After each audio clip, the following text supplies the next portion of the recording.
दोनों ओर जलाऊ लकड़ी भरी थी। शू दा का एक योद्धा युतु और उसके आदमियों को खाना बनाना सिखा रहा था। किसी भी कबीले की संस्कृति उसके पहनावे, खानपान और वास्तुकला से झलकती है। रोटी, कपड़ा, मकान और यातायात मानव जीवन का मूल आधार है। जब लोग मिलते हैं तो सबसे पहले वे एक दूसरे का रूप रंग, पहनावा और शैली देखते हैं। पारखी नजर वाले लोग रूप रंग से ही किसी जाति के रीति रिवाज और स्वभाव का अंदाजा लगा सकते हैं। मिलने और जान पहचान के बाद अगला कदम स्वाभाविक रूप से उनके विशिष्ट भोजन का स्वाद चखना होता है। भोजन मानव जीवन का अभिन्न अंग है। भोजन की प्रचुरता, स्वाद और खाने का तरीका किसी राष्ट्र के चरित्र को दर्शाता है।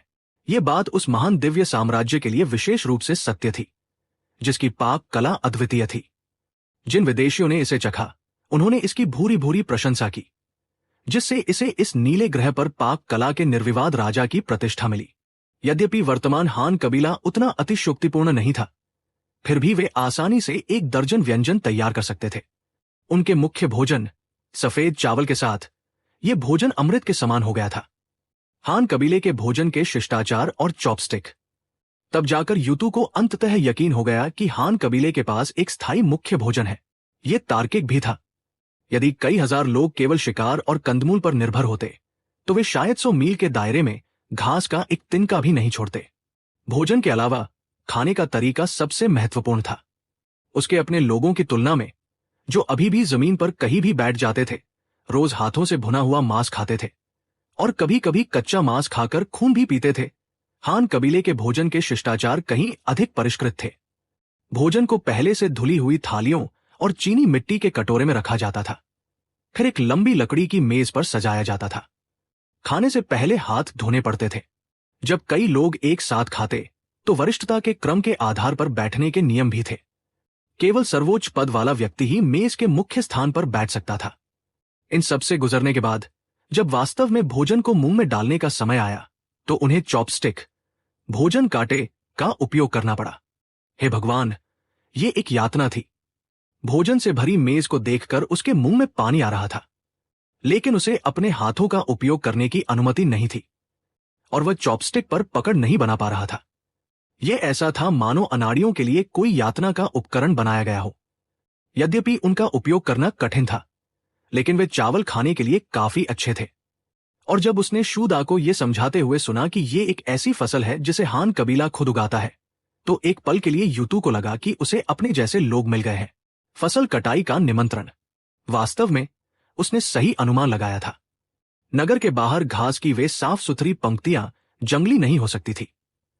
जब उसने उत्सुकता से शू दा से पुष्टि चाही तो शू दा ने तुरंत इसे स्वीकार कर लिया और उसे बताया कि कल चावल की कटाई का दिन है।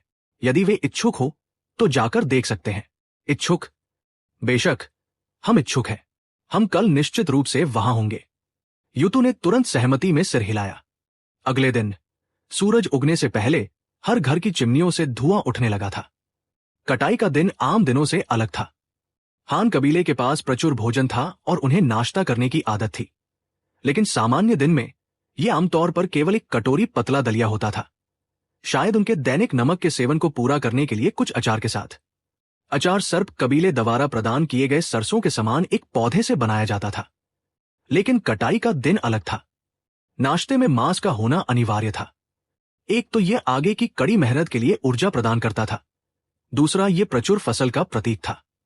दावत के लिए कोई न कोई बहाना चाहिए था। आखिरकार हान्यांग नगर में निजीकरण पहले ही शुरू हो चुका था। हर परिवार काली मुर्गियां और सफेद खरगोश पालता था। इस दिन अधिक खर्चीले परिवार खरगोश पकाते या मुर्गी काटते। कम से कम उनके पास कुछ अंडे तो होते ही। संक्षेप में, फसल कटाई एक खुशी का अवसर था और यह धीरे धीरे एक रीति रिवाज बनता जा रहा था। यह एक अच्छा संकेत था और हान फैंग प्रसन्न था। अंततः यह एक राष्ट्र जैसा दिखने लगा था। जब से दिव्य साम्राज्य के लोगों ने खेती का कौशल हासिल किया था, उन्होंने इसे जीवन से भी अधिक महत्वपूर्ण माना था। जनता के लिए अन्न ही ईश्वर है और हान कबीला इसका अपवाद नहीं था। इस दिन नगर की सभी कार्यशालाएं बंद थी और लगभग पूरी आबादी बाहर आ गई थी। चरवाहे बच्चों की संख्या भी कम थी। बड़े बच्चे अपनी पीठ पर टोकरियां बांधे रहे थे और अपने छोटे भाई बहनों की देखभाल कर रहे थे, स्पष्ट रूप से अपने माता पिता के लिए परेशानी का कारण नहीं बनने के लिए दृढ़ थे। युतु को निश्चित रूप से काम में भाग नहीं लेना था, लेकिन उसे देखने की अनुमति थी। कटाई की सुव्यवस्थित प्रक्रिया। हान फैंग भी उस दिन जल्दी उठे, अपनी दरांती घुमाई और चावल का पहला गट्ठर काटा। इसके बाद जो दृश्य सामने आया वो शानदार था। कई हजार कबीले वाले एक साथ अपनी दरांतियां घुमा रहे थे और कटाई करते हुए आगे बढ़ रहे थे। आगे वाले चावल काटकर गट्ठर बनाते और उन्हें जमीन पर छोड़ देते। पीछे वाले लोग वही चटाइयां बिछाते और अनाज इकट्ठा करने के लिए टोकरियों और फूस की चटाइयों पर धान की बालियां पीटते। इसके बाद डंठलों को बांधना और चावल को गाड़ियों में लाद कर सुखाने के लिए नगर में ले जाना होता था। हर किसी की भूमिका स्पष्ट थी और पूरी प्रक्रिया सुव्यवस्थित और व्यवस्थित थी। युतु और उसके लोगों के लिए यह आंखें खोलने वाला दृश्य था। तो खेती करने का सही तरीका यह था। हान कबीले की तुलना में यू कबीले की खेती की तकनीक अभी भी बहुत घटिया थी। अनाज की गाड़ियों के पीछे पीछे नगर में वापस जाते हुए उन्होंने देखा कि लोगों ने मुख्य सड़क और नगर के नीले पत्थर वाले चौक पर अनाज डालना शुरू कर दिया था। उन्होंने इसे समतल करने के लिए विशेष रेख, दांतेदार औजार का उपयोग किया। इसे सुखाने के लिए जमीन पर समान रूप से फैला दिया। बच्चे लंबे हत्थे वाले जाल पकड़े हुए थे और सुखाने वाले मैदान की रखवाली कर रहे थे ताकि अनाज को परेशान करने वाले पक्षी न खा जाए। कभी कभार कोई मूर्ख पक्षी जिसे मौत का डर न हो कुछ अनाज चुराने के लिए नीचे झपटता, लेकिन वह किसी बच्चे के जाल में फंस जाता और उनके कटोरे में भोजन का हिस्सा बन जाता। बच्चे हमेशा इस तरह के काम में बहुत दिलचस्पी लेते थे, जो मजेदार होने के साथ साथ खाने योग्य भी था। खेती की तकनीकों पर संवाद। क्या ये वही सफेद चावल है जो हम पिछले 2 दिनों से खा रहे हैं? यत ने पूछा जब वह सुखाने वाले मैदान के निरीक्षण पर हान फैंग के पीछे पीछे चल रहा था और उत्सुकता से जांचने के लिए एक मुट्ठी अनाज उठाया। बिल्कुल, लेकिन हमें इसके सूखने का इंतजार करना होगा ताकि हम छिलका उतार सके, बाहरी परत को पीस कर अलग कर सके। जो बचता है वो वही सफेद चावल है जिसे हम खाते हैं, हान फैंग ने समझाया। तो हान कबीला हमारे बगल में जो नया नगर बसा रहा है, वहां भी यही चावल बोया जाएगा? युतु ने फिर पूछा। बेशक, ये हमारे हान कबीले के मुख्य खाद्य पदार्थों में से एक है। वो जगह एक नदी के पास है जो जमीन को धान के खेतों में बदलने के लिए सुविधाजनक है, इसलिए स्वाभाविक रूप से हम चावल बोने पर ध्यान केंद्रित करेंगे। लेकिन ये एकमात्र फसल नहीं है। हान कबीले में हमारे पास कई अन्य फसलें हैं जो उत्कृष्ट अनाज है और मुख्य भोजन के रूप में उपयोग की जा सकती है। बस बात इतनी है कि उनमें से अधिकांश की उपज चावल जितनी अधिक नहीं है, हान फैंग ने फिर समझाया। युतु ने और कोई सवाल नहीं किया। उसे हान्यान नगर में आए अभी 2 दिन भी नहीं हुए थे, लेकिन वह आश्चर्य से सुन्न हो चुका था। यदि हान कबीला पशुपालन में कुशल होता तो युद्ध केवल अपनी सच्ची प्रशंसा ही व्यक्त कर पाता, लेकिन जब फसल उगाने की बात आई तो उसने सोचा था कि वह उनसे बेहतर है। लेकिन अब हान कबीले का खेती का कौशल उनसे कहीं आगे निकल चुका था। वे न केवल अच्छी फसल उगाते थे, बल्कि उनके पास विविधता भी थी। उसने पिछली रात के भोजन को याद किया। चावल को भूल जाइए, वो तो यहीं उसके पैरों के पास था, लेकिन व्यंजन बेहद विविध थे। उन्हें देखो, वे न केवल अनाज बल्कि सब्जियां भी उगा रहे थे। और फिर उसने अपने कबीले की ओर देखा। कोई बात नहीं, देखने का कोई फायदा नहीं, वे वैसे भी तुलना नहीं कर सकते थे। फिर हान कबीले के नए नगर को निश्चित रूप से चावल उगाने के लिए बहुत सारी जमीन की आवश्यकता होगी। ऐसे में संभवतः ये वहां तक फैल जाएगा जहां हम रहते हैं। युतु ने अपने हाथों से इशारा करते हुए फिर कहा। उसका स्वर काफी असहाय था। यह स्पष्ट नहीं था कि यह एक सवाल था या सिर्फ एक विलाप। नए नगर का विस्तार और महत्वाकांक्षा। हान फैंग ने तुरंत उत्तर नहीं दिया। यह कहना कि ऐसा नहीं होगा झूठ होगा। हान फैंग ने रुयांग प्रांत के लिए जिस नगर की रूपरेखा तैयार की थी, उसकी एक भुजा कम से कम 1000 गज लंबी थी, जो इसे हान्यान नगर के आकार का 5 गुना बनाती थी। प्रति व्यक्ति भूमि क्षेत्र में वृद्धि के बावजूद इस नगर में कम से कम 10,000 लोग, शायद 20,000 के करीब लोग रहेंगे। लियांग प्रांत की तरह इतनी जनसंख्या घनत्व के साथ कोई भी आसपास की कृषि योग्य भूमि के आवश्यक क्षेत्र की कल्पना कर सकता है। 10,000 से अधिक लोगों के लिए भोजन की आपूर्ति सुनिश्चित करने के लिए साल में 2 बार उच्च उपज वाले चावल की कटाई के बावजूद उन्हें कम से कम 10,000 बीघा जमीन की आवश्यकता होगी। शू दा ने जो स्थान चुना था वो यू कबीले के बहुत करीब था। यह कहना कि इसका कोई प्रभाव नहीं पड़ेगा, हान फैंग खुद भी इस पर विश्वास नहीं करता। तो ये सच है सरदार हान, आपका अंतिम लक्ष्य हमारे कबीले को मिलाना है ना? हान फैंग से कोई उत्तर न मिलने पर युत ने इसे मौन स्वीकृति मान लिया। वो कड़वी हंसी हंसे बिना नहीं रह सका। अंत में बात यहीं तक आ गई। इसे चाहे जितने भी अच्छे तरीके से कहा जाए, ये हान कबीले की भेड़िया प्रवृत्ति वाली महत्वाकांक्षाओं को नहीं छिपा सकता। नहीं, मैं कभी भी अन्य कबीलों को शामिल होने के लिए मजबूर नहीं करता। मेरे पास ऐसे तरीके हैं जिनसे वे स्वेच्छा से हान कबीले में शामिल हों। इसमें आप भी शामिल हैं। आप सोच सकते हैं कि मैं दबंग है, मैं इसे स्वीकार करता हूं, लेकिन मैं ये आपके लोगों की भलाई के लिए भी कर रहा हूं। क्या ऐसा नहीं है? आप इसका खंडन नहीं कर सकते, हान फैंग ने कहा और स्पष्ट बात करने का फैसला किया क्योंकि उसने इसे इस तरह से रखा था। सरदार का दायित्व और कबीले का भविष्य। क्यों? ने पूछा। वो आश्वस्त नहीं था और इसे स्वीकार करने को तैयार नहीं था। मुझे पता है कि आप ऐसा नहीं सोचेंगे, लेकिन यही सच है। उदाहरण के लिए अपने कबीले को ही लीजिए। आपके नेतृत्व में स्वतंत्र रूप से जीने का क्या भविष्य है? आप अपने नमक के स्रोत की रक्षा भी नहीं कर सके और आपने अपने 200 से अधिक लोगों को खो दिया। मुझे सच में नहीं पता कि आपने इतनी बुरी तरह से लड़ना कैसे प्रबंधित किया। चलिए इसके बारे में बात भी नहीं करते हैं, जीवन स्तर के बारे में बात करते हैं। अपने दम पर जीने पर आपके पास पर्याप्त भोजन हो सकता है, लेकिन अन्य सभी संसाधनों का क्या? आपके पास क्या है? सर्दियों के लिए आपके पास पर्याप्त जानवरों की खाल भी नहीं है। लेकिन जब तक आप हान कबीले में शामिल होते हैं, आप वह जीवन जी सकते हैं जो आपने पिछले 2 दिनों में अनुभव किया है। आप स्पष्ट रूप से अपने लोगों को खतरे से दूर शांति और समृद्धि में रहने दे सकते हैं। आपको क्या लगता है कि आपके लोग क्या चुनेंगे? क्या वे हान कबीले में शामिल होने के लिए आपको छोड़ देंगे, या आप पूरे कबीले को शामिल होने के लिए नेतृत्व करेंगे? उन दोनों परिणामों में क्या अंतर है? और यदि आप उन्हें शामिल होने से रोकने की कोशिश करते हैं, तो आप सरदार बनने के लायक नहीं हैं। मेरा कबीला आपके कबीले से बड़ा हो सकता है, लेकिन मैं भी एक सरदार हूं। मुझे पता है कि मुझे अपने लोगों को बेहतर जीवन जीने देना चाहिए। मैंने ऐसा किया है। मैंने ये सुनिश्चित किया है कि मेरे लोगों के पास खाने के लिए भोजन, गर्म कपड़े और घर और मजबूत नगर की दीवारें। आपके पास क्या है? आपके पास क्या है? ये प्रश्न थोड़ा बहुत प्रत्यक्ष, थोड़ा बहुत हावी होने वाला था। लेकिन यदि आप इसे इस तरह से नहीं रखते, तो यूतू शायद नहीं समझता। इस दुनिया में आने के बाद से हान फैंग ने एक बात सीख ली थी। इन असभ्य लोगों के साथ खेल मत खेलो।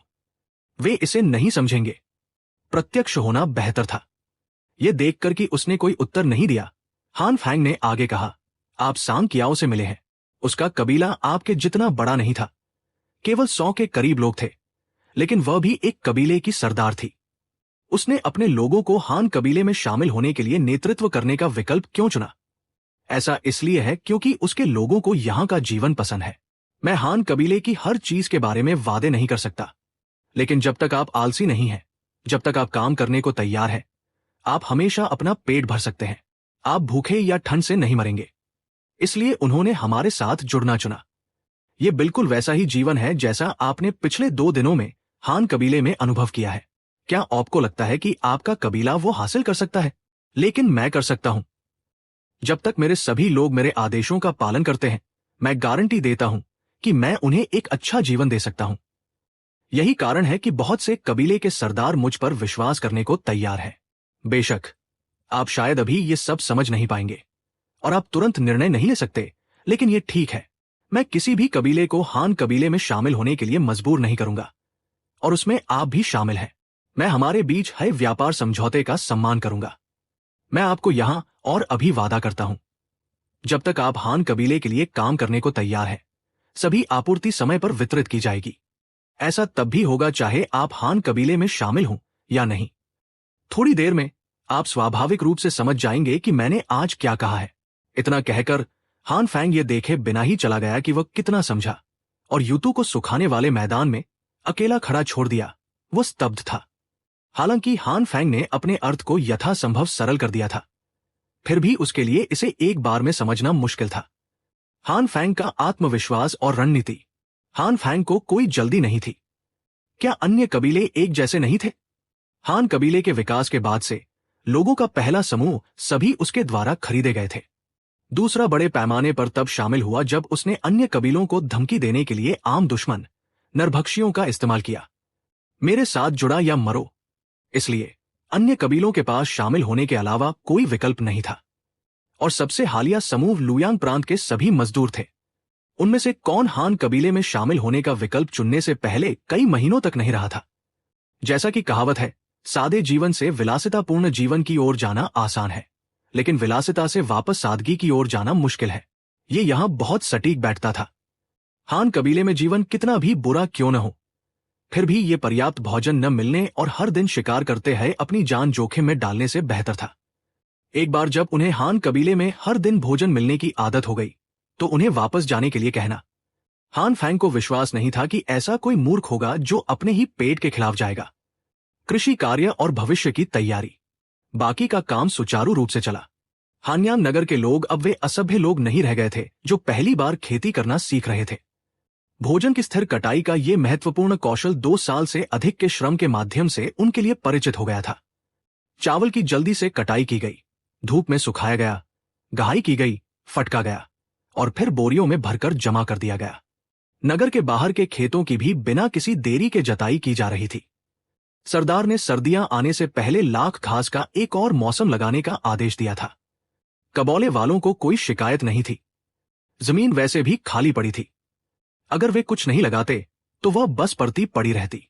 इन आदिम लोगों की प्रकृति को देखते हैं वे सर्दियों में जमीन को पड़ती छोड़ देते क्योंकि उनके पास कोई विकल्प नहीं था।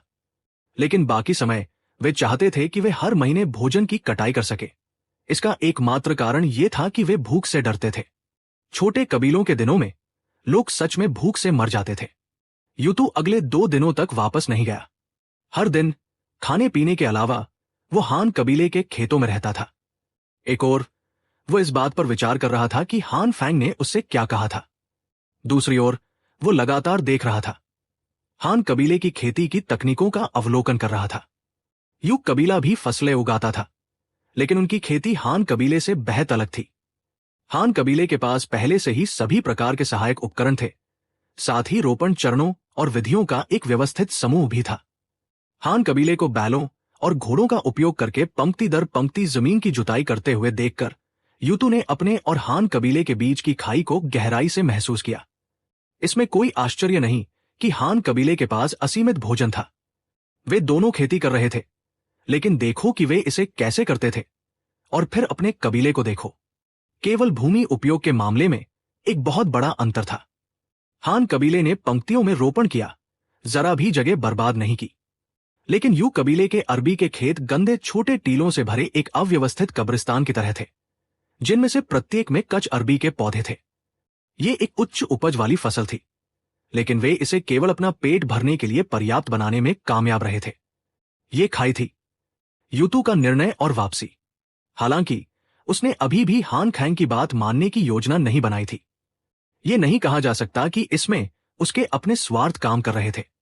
आखिरकार उसने हान कबीले के जीवन और विकास का अनुभव किया था, लेकिन उसके अपने लोगों ने नहीं किया था। भले ही वह चाहता था कि वे सभी हान कबीले में शामिल हो जाएं, लेकिन उसके कुछ लोग सहमत नहीं हो सकते थे। यदि वो वास्तव में इसका प्रस्ताव रखता तो यह उपयोगी नहीं हो सकता था। शायद जैसा कि हान फैंग ने कहा था, एक बार जब वे हान कबीले में जीवन को समझ गए, भले ही वह सहमत ना हो, वो शायद उन लोगों को रोक नहीं पाएगा जो शामिल होना चाहते थे। वो इतना बुरा नहीं होगा। यद्यपि वह सरदार के रूप में अपना अधिकार खो देगा और उसे हान फैंग के अधिकार क्षेत्र में रहना होगा। हान कबीले में जीवन वास्तव में आरामदायक था। वो पहले से ही यह समझने लगा था कि हान फैंग क्या कह रहा था। खुद का ही उदाहरण लीजिए।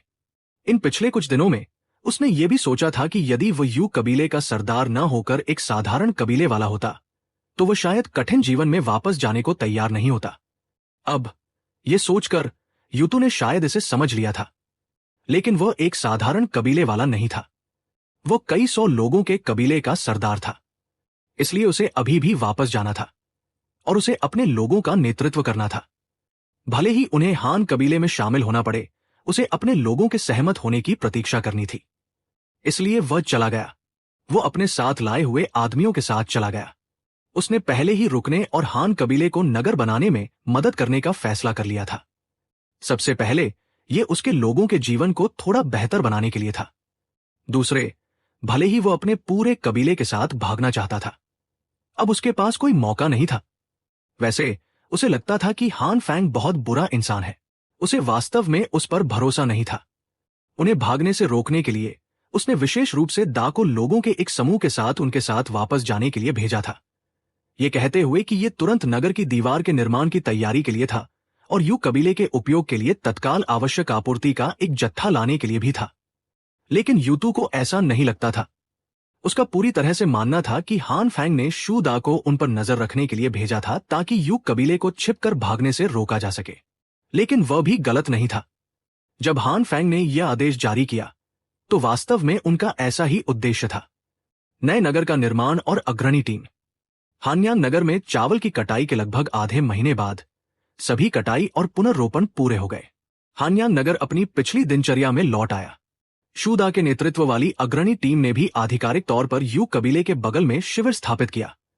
एक नया मानव संसाधन व्यापार बाजार बन गया और श्रम का मुख्य स्रोत अब उनका पड़ोसी यू कबीला था। इस अग्रणी टीम का गठन पहली बार की तुलना में अधिक अनुभवी था। भेजे गए लोग अब व्यापार में कुशल नहीं थे, बल्कि विभिन्न कुशल तकनीशियन थे। इसे विशेष रूप से मजदूरों को उनके काम में नेतृत्व करने की सुविधा के लिए व्यवस्थित किया गया था। नए नगर के निर्माण पर निश्चय ही महान सरदार हान फैंग की नजर थी, लेकिन वे जा नहीं सकते थे। दूरी अभी भी थोड़ी दूर थी।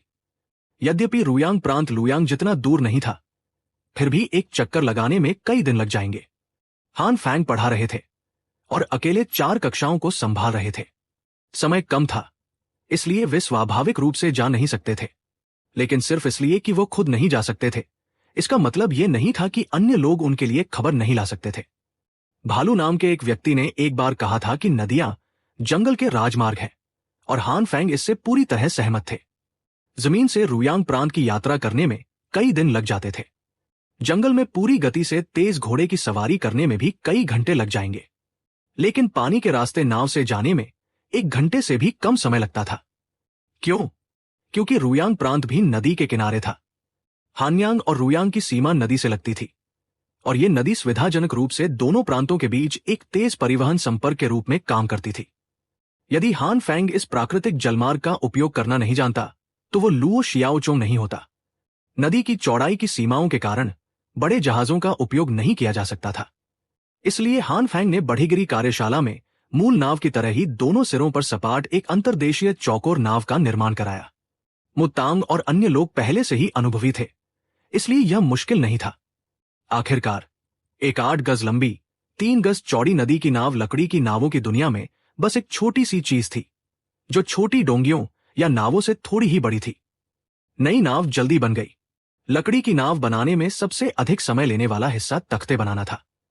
हालांकि हानयांग नगर में पवन चक्की से चलने वाली एक स्वचालित आरी थी, एक चमत्कारी यंत्र जो लगभग एक जादू था। जब तक आप एक सिरे से पूरा लट्ठा डालते, दूसरे सिरे से तख्ते लगातार निकलते रहते। सबसे पहले उन्होंने दोहरी पंक्ति वाली पेंदी कील बनाई, फिर तैयार तख्तों को भिगोया, उन्हें आग से आकार में मोड़ा और अंत में सब कुछ जोड़ दिया। एक लकड़ी की नाव जिसे बनाने में हान फैंग और दर्जनों आदमियों को मूल रूप से 1 महीने से अधिक समय लगता था, अब बढ़ीगिरी कार्यशाला द्वारा 1 सप्ताह में बनाई जा सकती थी। केवल आधे महीने में 2 नई नावों ने दोनों प्रांतों के बीच परिवहन का काम संभाल लिया। परिवहन का प्रभाव और यू कबीले का डर। भले ही एक लकड़ी की नाव एक बार में बहुत अधिक माल नहीं ले जा सकती थी, लेकिन वह तेज थी। एक चक्कर लगाने में केवल 1.5 घंटा लगता था, जिसने यू कबीले को पूरी तरह से डरा दिया।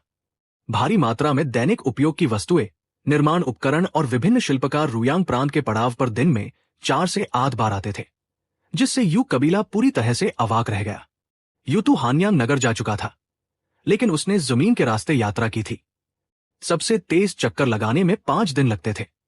उसके दिमाग में भले ही हान कबीला हानयांग जैसा नया नगर बसाना चाहता हो, गति निश्चित रूप से तेज नहीं हो सकती थी। यदि कभी हान कबीले के साथ उनकी अनबन हो जाती, तो वो अभी भी अपने लोगों के साथ भागने का रास्ता खोज सकता था। लेकिन अब नदी के रास्ते दिन में 8 बार लकड़ी की नावों को आते देख वो मर जाना चाहता था। धत तेरे की, वे उसे भागने का मौका भी नहीं देंगे। पलक झपकते ही वे 100 या 80 सुदृढ़ीकरण ला सकते थे, सभी हट्टे-कट्टे नौजवान। और दोनों स्थानों के बीच सुविधाजनक जल परिवहन के कारण हानयांग नगर के निवासी सुबह काम करने के लिए नाव ले सकते थे और शाम को अपनी पत्नियों और बच्चों के पास घर लौट सकते थे। ये निस्संदेह नए नगर के निर्माण के लिए एक बहुत बड़ा बढ़ावा था। इसके अलावा दोनों स्थानों के बीच भविष्य के संचार के लिए हान कबीला लगातार अधिक लकड़ी की नावें बना रहा था। लकड़ी मुफ्त थी। आखिरकार हान्यांग नगर में लकड़हारे की टीम हर दिन बिना रुके पेड़ काटती थी और लकड़ी का तुरंत उपयोग नहीं किया जा सकता था। इसे कम से कम 1 साल तक हवा में सुखाना पड़ता था, इसलिए वे बस इसका भंडारण करते थे। आपके पास यह चीज कभी भी जरूरत से ज्यादा नहीं हो सकती। हान कबीले के विकास के साथ ये लकड़ी देर सबेर काम आएगी। रुयांग प्रांत का निर्माण कार्य। रुयांग प्रांत निर्माणाधीन था। पहला कदम अभी भी मिट्टी के लिए नदी की खुदाई करना और ईंटें पकाने के लिए भट्ठे बनाना था। हान्यांग नगर के निर्माण के अनुभव के साथ इस बार ये एक जाना पहचाना रास्ता था। कबीले के लोग इस प्रक्रिया में पहले से ही कुशल श्रमिक थे। हान्यांग नगर से एकमात्र अंतर यह था कि रुयांग का प्रांतीय नगर बड़ा था, जिसकी एक भुजा 1000 गज की थी। नगर की दीवारें और खाई स्वाभाविक रूप से उच्च श्रेणी की होनी चाहिए थी। हान्यांग नगर की दीवारें 7.5 गज ऊंची और शीर्ष पर 3 गज चौड़ी थी। रुयांग नगर की दीवारें पूरी 12 गज ऊंची और शीर्ष पर 6 गज चौड़ी थी। यहां तक कि उन पर बड़े तीरकमान लगाने से भी कर्मियों की आवाजाही प्रभावित नहीं होगी। संरचना भी मिट्टी से भरी ईंट की थी। नगर की दीवारों को पक्का करने के लिए बड़ी मात्रा में मिट्टी प्राप्त करने के लिए खुदाई के लिए उपयोग की जाने वाली खाई को चौड़ा और गहरा खोदा गया था। 8 गज चौड़ी खाई ने निर्माण के लिए आवश्यक सभी मिट्टी प्रदान की। न केवल इसका उपयोग नगर की दीवारों को पक्का करने के लिए किया गया था, बल्कि नगर में घर बनाने और ईंटें पकाने के लिए मिट्टी भी यहीं से आई थी। आखिरकार आसपास की जमीन को कृषि योग्य भूमि के लिए भी वापस पाना था और उसे हर जगह खोदा नहीं जा सकता था, इसलिए वे केवल इसी एक स्रोत का उपयोग कर सकते थे। हालांकि काम की मात्रा बड़ी थी, हान फैंग को कोई जल्दी नहीं थी। यह भविष्य में और जनसंख्या विस्तार की तैयारी के लिए सिर्फ एक उन्नत निर्माण था। अगस्त की शुरुआत से सितंबर की शुरुआत तक यह व्यस्त काम का एक महीना था। यहां तक कि हान्यांग नगर में 4 शिक्षण भवनों का नवीनीकरण भी पूरा हो गया था। चारों शिक्षण भवन अब पूरी तरह से चालू थे। इसके अलावा सरकारी कार्यालय भवन परियोजना भी तेजी से आगे बढ़ रही थी। चूंकि यह विशुद्ध रूप से लकड़ी की संरचना थी, इसलिए इसकी निर्माण गति शिक्षण भवनों की तुलना में और भी तेज थी। सबसे कठिन मिट्टी और पत्थर की नींव रखे जाने के बाद ऊपर लकड़ी की संरचना तेजी से बनी। लकड़ी के खंभे एक एक करके खड़े किए गए, फिर धरन, सीढ़ियां और तख्ते जोड़े गए, जिसमें हान फैंग, जो इसके वास्तुकार थे, व्यक्तिगत रूप से इसका निर्देशन कर रहे थे, क्योंकि यह लगभग रोज बदल रहा था। इस गति से हान फैंग ने अनुमान लगाया कि छात्रों के इस समूह के स्नातक होने से पहले कार्यालय भवन पूरा हो जाएगा। यूई की वापसी और नया कबीला। लेकिन सितंबर की शुरुआत में एक दिन यूई, जिसे हान फैंग ने जासूसी के लिए भेजा था, लौट आया, और वह केवल अपने कुछ आदमियों के साथ वापस नहीं आया। वह हान फैंग के लिए बड़े छोटे 500 से अधिक लोगों को वापस लाने कामयाब रहा। इसके अलावा कम संख्या में पालतू जंगली गधे और बड़ी संख्या में ऊंटनुमा जानवर थे, जिनकी कुल संख्या 200 से अधिक थी। इसने सीधे तौर पर हान फैंग को चौंका दिया, लेकिन हान फैंग को सबसे अधिक आश्चर्य इस बात का नहीं हुआ। उत्तरी भूमि पहाड़ी थी, एक अर्धपठारी क्षेत्र जो जंगली गधों से समृद्ध था। हालांकि ये लोग केवल मांस के आहार पर जीवित नहीं रह सकते थे। मनुष्य को पोषक तत्वों के व्यापक पूरक की आवश्यकता होती है, और कुछ आंतरिक अंग स्पष्ट रूप से पर्याप्त नहीं थे। हान्यांग नगर में वे अपनी सब्जियां उगाते थे और कुछ जंगली फल भी तोड़ सकते थे, लेकिन उत्तर में फल आम नहीं थे और सब्जियां तो और भी कम थी। तो उन्होंने क्या खाया? उन्होंने पेड़ की पत्तियां खाई। पेड़ की पत्तियां और संसाधित पेड़ की पत्तियां। कच्ची पेड़ की पत्तियों का स्वाद अच्छा नहीं होता था और लंबे समय तक छोड़ने पर वे सूख जाती थी, लेकिन वे पहले ही सीख चुके थे कि उन्हें कैसे संसाधित किया जाए। यद्यपि यह स्वाभाविक रूप से किण्वित होने देने के लिए केवल एक साधारण रगड़ना और लपेटना था, इसे चाय की पत्तियों का आदिम प्रारंभिक रूप माना जा सकता है। तो इसे क्या कहा जाना चाहिए? उच्च पर्वतीय चाय। जहां तक बात है कि क्या यह उच्च पर्वतीय काली चाय थी या उच्च पर्वतीय हरी चाय, खैर उसे जानने के लिए इसे चखना होगा। उनके विशेष उत्पाद को देखते हुए हान फैंग ने उन्हें एक नाम देने का फैसला किया, उच्च पर्वतीय कबीला। अब वे हान कबीले के गांव वंश थे और सभी सदस्य अपने उपनाम के रूप में गांव नाम रखेंगे। हमेशा की तरह स्वागत समारोह शिक्षण भवन में, और वह भी तीसरी मंजिल पर आयोजित किया गया। जब से उनके पास ये शिक्षण भवन था, हान फैंग विदेशी मेहमानों का यहां स्वागत करना पसंद करने लगे थे। क्यों? क्योंकि ये ऊंचा था। यदि वो आपको पहले सीढ़ियां नहीं चढ़वाएगा, तो आप हान कबीले की शक्ति की सराहना कैसे कर सकते हैं? और वह लुओ शियाओचोंग दिखावा कैसे कर सकता था? चाय का महत्व और इतिहास। स्कूल की इमारत की तीसरी मंजिल पर हान फैंग लाल मिट्टी के एक छोटे से चूल्हे पर चाय बना रहे थे। उन्हें यकीन नहीं था कि उच्च पर्वतीय कबीले की ये आदिम चाय अच्छी होगी या नहीं, लेकिन वे इसे आजमाने, इसे उगाने और इसे विकसित करने के इच्छुक थे। आखिरकार, भले ही हान फैंग अपने पिछले जीवन में चाय को नहीं समझते थे या इसे पीना नहीं जानते थे, वे इसके महत्व को जानते थे। यह मानव जाति द्वारा विकसित सबसे शुरुआती प्राकृतिक पेय पदार्थों में से एक था और इसका उत्कृष्ट व्यावहारिक मूल्य था। पूरे इतिहास में लोहे के बर्तन, कपड़े और नमक के साथ चाय को 4 कठोर वस्तुओं में से एक के रूप में जाना जाता था, जिसका अर्थ है कठोर मुद्रा। ऐसा क्यों था? विश्व इतिहास पर नजर डालने से पता चलेगा कि चाय हमेशा हर प्रकार के व्यापार में मौजूद रही, चाहे वो घरेलू हो या अंतर्राष्ट्रीय। ये चीज पूरे ग्रह को प्रिय थी। मैदानों के लोग खानाबदोश के रूप में रहते थे, खेती से अनभिज्ञ थे, रोज मांस और दूध पर निर्वाह करते थे। हालांकि उनमें जीवन सत्व की भारी कमी थी। सब्जियों या फलों के बिना वे क्या कर सकते थे? वे केवल चाय पी सकते थे। वे घोड़े के दूध में चाय की पत्तियां डालते थे, जिससे वह दूध की चाय में बदल जाती थी। अन्य लोग जौ को पीसकर उसका आटा बनाते और उसे कुछ याक के मक्खन के साथ उबालकर सांपा बनाते। दूध की चाय के साथ मिलाकर ये उनका दैनिक पेय मक्खन वाली चाय बन जाता। संक्षेप में, चाय खानाबदोश जीवन शैली का एक अपरिहार्य हिस्सा थी और हमेशा से रही है। जब तक आप इसका उत्पादन कर सकते थे, आपको इसे न बेच पाने की चिंता कभी नहीं करनी पड़ती थी। बाद में, खोज के युग के दौरान यूरोपियों ने पूर्व में कई धर्मयुद्ध शुरू किए, केवल मध्य एशिया में अरबों द्वारा इतनी बुरी तरह से पीटे जाने के लिए कि वे अपनी माताओं को भी नहीं पहचान पाए। सदियों के निरंतर युद्ध ने यूरोपियों को कंगाल कर दिया था। पूरा यूरोपीय महाद्वीप पैसा कमाने के तरीके खोजने की कोशिश कर रहा था। बस ऐसा हुआ कि मार्को पोलो नाम के एक व्यक्ति ने पूर्व की यात्रा की और हर जगह डिंगे मारता हुआ वापस आया। पूर्व महान है। पूर्व में भरवा चपटी रोटियां मिलती हैं। वहां पेड़ों की पत्तियों को पानी में भिगोकर पिया जा सकता है। हर जगह पैसा है। खैर, उसकी डींगे सुनकर अनगिनत जहाज भरवा चपटी रोटियां और चाय की तलाश में पूर्वी दिव्य साम्राज्य के लिए हजारों मील की यात्रा पर निकल पड़े। और इस तरह चाय अंतर्राष्ट्रीय स्तर पर लोकप्रिय होने लगी, खासकर कुलीन हलकों में। यदि आप हर दिन दोपहर की चाय नहीं पीते थे, तो आप खुद को कुलीन कहने में शर्मिंदा महसूस करते। चाय पूरी दुनिया में बेची जाती थी, मानवता द्वारा व्यापक रूप से पसंद की जाती थी, और यहां तक कि विभिन्न स्थानों पर अपनी अनूठी चाय संस्कृतियां भी बनाई। जैसा कि कहावत है, अस्तित्व ही कारण है। चाय का उदय नियति का चुनाव था, या यूं कहें कि एक अनिवार्यता थी। यदि इस चीज का स्वाद वास्तव में अच्छा नहीं होता, तो क्या पूरी दुनिया इसे पसंद करती? इसका उत्तर निश्चित रूप से नहीं है। इसलिए चाय को अच्छा होना ही था। इसे बिल्कुल अच्छा होना ही था। यदि यह अच्छी नहीं होती, तो हान फैंग इससे पैसे कैसे कमा पाते? यदि हान फैंग ने कहा कि यह अच्छी है, तो भले ही इसका स्वाद पेशाब से भी बदतर हो, आपको इसे खरीदना ही होगा। यह सही है।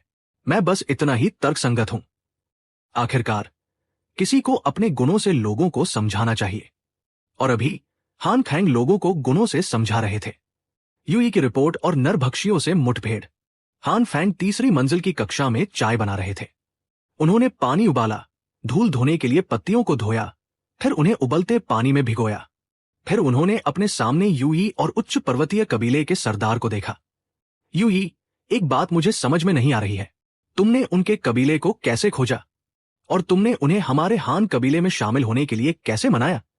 हान फैंग ने उत्सुकता से पूछा। यद्यपि उन्हें चाय में बहुत दिलचस्पी थी, लेकिन वे उच्च पर्वतीय कबीले की उत्पत्ति में भी समान रूप से रुचि रखते थे। सरदार को रिपोर्ट करते हैं, हम संयोग से उनसे टकरा गए। क्या आपने अपने पत्र में यह नहीं कहा था कि हमें नरभक्षी बस्ती में कैदियों को पकड़ने की कोशिश करनी चाहिए? हमने कई बार कोशिश की, लेकिन बिना पकड़े गए अंदर घुसने में विफल रहे। हम घोड़ों की सवारी नहीं कर सकते थे, लेकिन घोड़ों के बिना अगर हम किसी को पकड़ भी लेते, तो हम घेराबंदी और पीछा करने वालों से बच नहीं सकते थे। इसलिए खुफिया जानकारी के लिए एक जासूस को पकड़ने का काम नहीं किया जा सका। फिर हमें नदी के किनारे वापस लौटने और उत्तर की ओर जाने वाली नावों के लिए नेविगेशन मार्ग का सर्वेक्षण करने का दूसरा काम पूरा करना पड़ा। हमने पहले उच्च पर्वतीय कबीले की खोज नहीं की। जब हम नदी के किनारे दक्षिण की ओर जा रहे थे, तब हमारा सामना नरभक्षियों के एक छोटे समूह से हुआ, जो केवल 40 के करीब थे। लेकिन वे उच्च पर्वतीय कबीले के 1 दर्जन लोगों को पहरे में ले जा रहे थे। ऐसा लग रहा था कि वे अपने कबीले में लौट रहे हैं। इस तरह की घटना का सामना करने पर जब तक ये नरभक्षी कबीले को झटका दे सकता था, मुझे लगा कि हमें ऐसा करना चाहिए।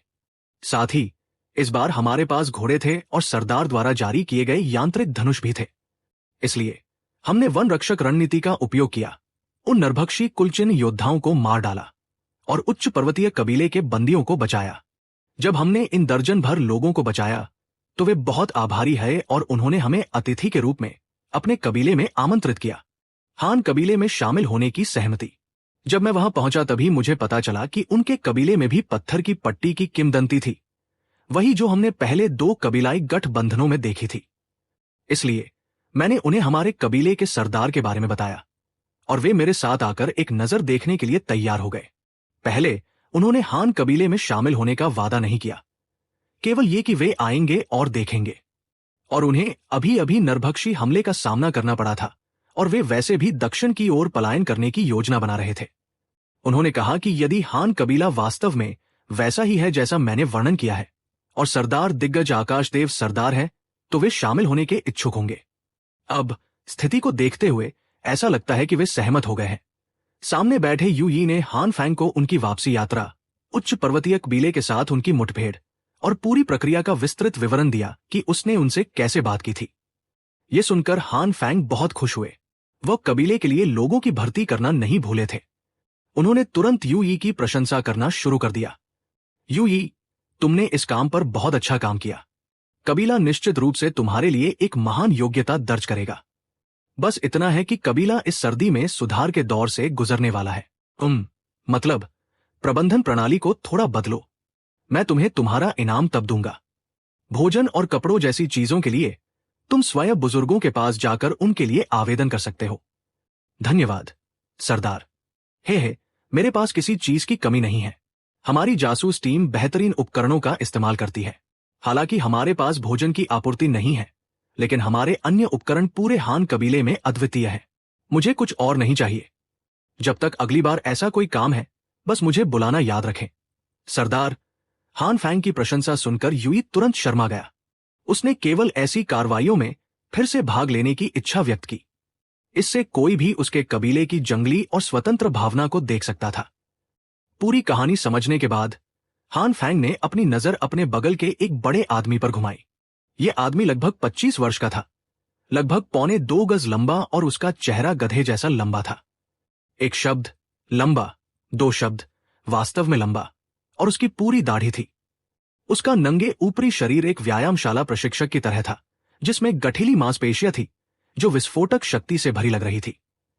यह व्यक्ति उच्च पर्वतीय कबीले का वर्तमान सरदार और गाओ वंश का मुखिया भी था। हान फैंग ने उसे गाओ आन नाम दिया। लंबा और बड़ी दाढ़ी वाला। नाम पर एक नजर डालें और आप जान जाएंगे कि यह कौन था। क्या वर्णनात्मक नाम था।